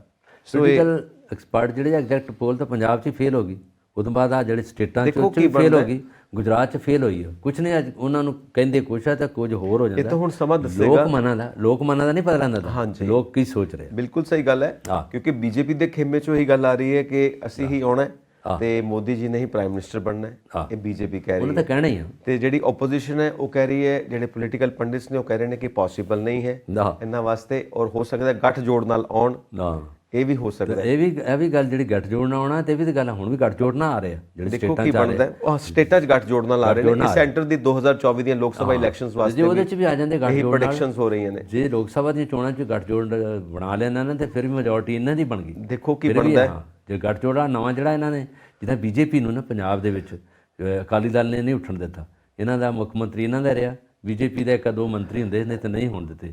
ਹੁਣ ਇਹ ਵੱਖਰੀ ਹੋ ਗਿਆ। ਅਸ਼ਵਨੀ ਕੁਮਾਰ ਜੀ ਦੇ ਪ੍ਰਧਾਨ ਨੇ ਪੰਜਾਬ ਦੇ ਸੂਬੇ ਦੇ, ਔਰ ਇਹਦੇ ਵਿੱਚ ਇਹਨਾਂ ਨੇ ਕਹਿਤਾ ਕਿ ਅਸੀਂ ਪੰਜਾਬ 'ਚੋਂ ਵੀ ਵੋਟਾਂ ਵੰਨ-ਸੁਵੰਨੀਆਂ ਤੇ ਵੱਧ ਤੋਂ ਵੱਧ ਬਹੁਮਤ ਲਵਾਂਗੇ। ਹਾਂਜੀ, ਔਰ ਇਸੇ ਤਰ੍ਹਾਂ ਮੇਰਾ ਖਿਆਲ ਟਾਈਮ ਹੋ ਗਿਆ, ਪਰ ਜਾਂਦੇ ਜਾਂਦੇ ਨਾ ਥੋੜਾ ਦਿਲ ਹੌਲਾ ਕਰ ਲਈਏ। ਜੀ ਜ਼ਰੂਰ। ਹੌਲਾ ਦਿਲ ਇਦਾਂ ਕਰਨਾ ਕਿ ਅੱਜ ਹੈਗੀ ਹੈ ਹੋਲੀ। ਵਾਹ, ਬਹੁਤ ਤੇ ਅੱਛੀ ਹੋਲੀ ਗੱਲ। ਮਨਾ ਰਹੇ ਰੰਗਾਂ ਹਾਂ ਦੀ ਹੋਲੀ। ਤੇ ਹੋਲਾ ਮਹੱਲਾ ਵਾਹ। ਸਭ ਨੂੰ ਮੁਬਾਰਕ। ਹਾਂ। ਕਿਉਂਕਿ ਹੋਲਾ ਮਹੱਲਾ ਤੇ ਅਸਾਂ ਪੂਰਾ ਤੁਸੀਂ ਕਹੇ ਹੋ ਖਿੜੇ ਮੱਥੇ ਖੁਸ਼ੀ ਅਨੰਦਪੁਰ ਸਾਹਿਬ ਦੇ ਅਨੰਦਪੁਰ ਸਾਹਿਬ ਪਿਤਾ ਜਾ ਨੂੰ ਕੇ ਯਾਦ ਦੇਖੋ, ਕਰਦੇ ਹੋਏ ਅਨੰਦਪੁਰ ਸਾਹਿਬ ਜਾ ਕੇ ਦੇਖੋ ਜਾਂ ਵੀਡੀਓ ਵੇਖੋ, ਜੋ ਉੱਥੇ ਜਾਹੋ ਜਲਾਲ ਹੈ, ਜੋ ਉੱਥੇ ਲੋਕਾਂ ਦਾ ਦਿੱਖ, ਦਸ਼ਮੇਸ਼ ਪਿਤਾ ਦੀ ਬਖਸ਼ਿਸ਼ ਹੈ। ਹਾਂ, ਜੋ ਉੱਥੇ ਹਾਥੀ ਘੋੜੇ ਚੱਲ ਰਹੇ ਆ, ਜੋ ਉੱਥੇ ਦੁਨੀਆ ਵੇਖ ਰਹੀ ਆ। ਔਰ ਉੱਥੇ ਇਹ ਹੋਲਗੜ੍ਹ ਕਿਲੇ ਤੋਂ ਸ਼ੁਰੂ ਕੀਤਾ ਸੀ 10ਵੇਂ ਪਾਤਸ਼ਾਹ ਨੇ। ਉਹਨਾਂ ਨੇ ਸ਼ੁਰੂ ਕੀਤਾ ਸੀ ਇਸ ਕਰਕੇ ਕਿ ਸ਼ਸਤਰ ਵਿਦਿਆ ਇਹਨਾਂ ਨੂੰ ਸਿਖਾਓ, ਉਹਦੇ ਵਿੱਚ ਘੋੜ ਦੌੜੀ ਸਿਖਾਓ, ਉਹਨਾਂ 'ਚ ਟੈਂਟ ਪੈਕਿੰਗ ਸਿਖਾਓ, ਤਾਂ ਕਿ ਉਹਨਾਂ ਨੇ ਕਿਹਾ ਕਿ ਰੰਗ ਸੁੱਟਣ ਦਾ ਇਹ ਨਹੀਂ ਕਿ ਲੋਕਾਂ ਨੂੰ ਰੰਗ ਦਿਓ ਪੂਰੇ ਨੂੰ, ਰੰਗ ਵੀ ਸੁੱਟੋ। ਨਿਹੰਗ ਜਿਹੜੇ ਗੁਰੂ ਕੀ ਲਾਡਲੀ ਫੌਜ ਆ ਉੱਥੇ ਇਹ ਵੀ ਕਰਦੇ ਆ, ਗੱਤਕਾ ਰੰਗ ਵੀ ਖੇਡੋ, ਸਾਰਾ ਰੰਗ ਵੀ ਪਾਓ ਤੇ ਗੱਤਕਾ ਵੀ ਖੇਡੋ, ਕਰੋ, ਗੱਤਕੇ ਨਾਲ ਖੇਡੋ। ਔਰ ਇੱਕ ਘੋੜੇ ਤੇ 4-4 ਘੋੜਿਆਂ ਤੇ ਇੱਕੋ ਹੀ ਸਿੰਘ ਜਿਹੜਾ ਖੜਾ ਹੁੰਦਾ, ਉਹਨਾਂ ਨਾਲ 4-4 ਘੋੜੇ ਭੱਜ ਰਹੇ ਆ। ਔਰ ਟੈਂਟ ਪੈਕਿੰਗ ਜਿਹੜੀ ਹੁੰਦੀ ਆ, ਨੇਜਾਬਾਜੀ, ਉਹਦੇ ਨਾਲ ਉਹ ਚੁੱਕਦੇ ਆ ਔਰ ਘੋੜੇ ਭੱਜਦੇ ਜੋ ਮਾਰ ਕੇ ਨਿਸ਼ਾਨਾ ਚੱਕ ਕੇ ਲੈ ਜਾਂਦੇ ਆ। ਔਰ ਘੋੜੇ ਦੀ ਦੌੜ ਜਿਹੜੀ ਹੈ ਇੰਨੀ ਵੱਡੀ ਦੌੜ ਹੁੰਦੀ ਆ, ਉਹਦੇ 'ਚ ਖਲੋਣਾ ਔਖਾ ਹੋ ਜਾਂਦਾ। ਜਿਹੜੇ ਸ਼ੂਟ ਕਰ ਰਹੇ ਕੈਮਰੇ ਵਾਲੇ, ਉਹ ਵੀ ਕੈਮਰਾਮੈਨ ਵੀ ਫੱਟੜ ਹੋ ਜਾਂਦੇ, ਇੰਨੇ ਤੇਜ਼ ਆਉਂਦੇ ਆ। ਔਰ ਜਦੋਂ ਲਾਸਟ ਦਿਨ 'ਤੇ ਜਿਹੜੀ ਟੈਂਟ ਪੈਕਿੰਗ ਹੁੰਦੀ ਆ, ਹੋਲਾ ਮਹੱਲਾ ਜਦੋਂ ਖਤਮ ਹੁੰਦਾ, ਉਹ ਇੱਕ ਮੈਦਾਨ 'ਚ ਹੁੰਦੀ ਆ ਔਰ ਦੁਨੀਆ ਉਦੋਂ ਦੇਖਦੀ ਹੈ ਕਿੰਨੇ ਘੋੜੇ ਆ ਗਏ। ਉਹਦੇ ਵਿੱਚ ਜਿੰਨੇ ਵੀ ਜਥੇਬੰਦੀਆਂ ਨੇ ਨਿਹੰਗ ਸਿੰਘਾਂ ਦੀਆਂ, 96 ਕਰੋੜੀਆ ਉਹਦੇ 'ਚ ਆਉਂਦੇ ਆ, ਤਰਨਾ ਦਲ ਉਹਦੇ 'ਚ ਆਉਂਦਾ, ਜਿੰਨੇ ਵੀ ਨਿਹੰਗ ਸਿੰਘਾਂ ਦੀਆਂ ਜਥੇਬੰਦੀਆਂ ਸਾਰੀਆਂ ਉੱਥੇ ਆਉਂਦੇ ਆ, ਨੌਜਵਾਨ ਮੁੰਡੇ ਕੁੜੀਆਂ ਸਾਰੀਆਂ ਉੱਥੇ ਹੁੰਦੇ ਆ। ਔਰ ਨੀਲੇ ਬਾਣੇ ਔਰ ਪੀਲੇ ਬਾਣੇ ਔਰ ਉਹਦੇ 'ਚ ਸਾਰੀਆਂ ਉਹਨਾਂ ਖੂਬਸੂਰਤ ਤਰੀਕਾ, ਬਹੁਤ ਦੇਖਣ ਵਾਲੀ ਗੱਲ ਹੁੰਦੀ ਹੈ ਹੋਲੇ ਮਹੱਲੇ ਦੀ। ਬਿਲਕੁਲ ਜੀ, ਦੇਖਣ ਵਾਲੀ ਗੱਲ ਹੁੰਦੀ ਹੈ। ਔਰ ਤੁਸੀਂ ਜ਼ਰੂਰ ਦੇਖੋ, ਜਦੋਂ ਵੀ ਮੌਕਾ ਮਿਲੇ ਜ਼ਰੂਰ ਦੇਖੋ, ਜ਼ਰੂਰ ਦਰਸ਼ਨ ਕਰੋ। ਹਾਂ ਜੀ, ਬਿਲਕੁਲ। ਸੋ ਚੱਲਿਆ ਜਾਵੇ ਜ਼ਰੂਰ। ਸਾਡੇ ਦਰਸ਼ਕ ਸਾਨੂੰ ਜ਼ਰੂਰ ਆਪਣੇ ਵਿਚਾਰ ਇਨਬਾਕਸ ਕਰਨ, ਸਾਡਾ ਚੈਨਲ ਪੰਜਾਬ ਮਿਲ USA TV ਸਬਸਕ੍ਰਾਈਬ ਕਰਨ ਜੀ। ਸਤਿ ਸ੍ਰੀ ਅਕਾਲ ਜੀ।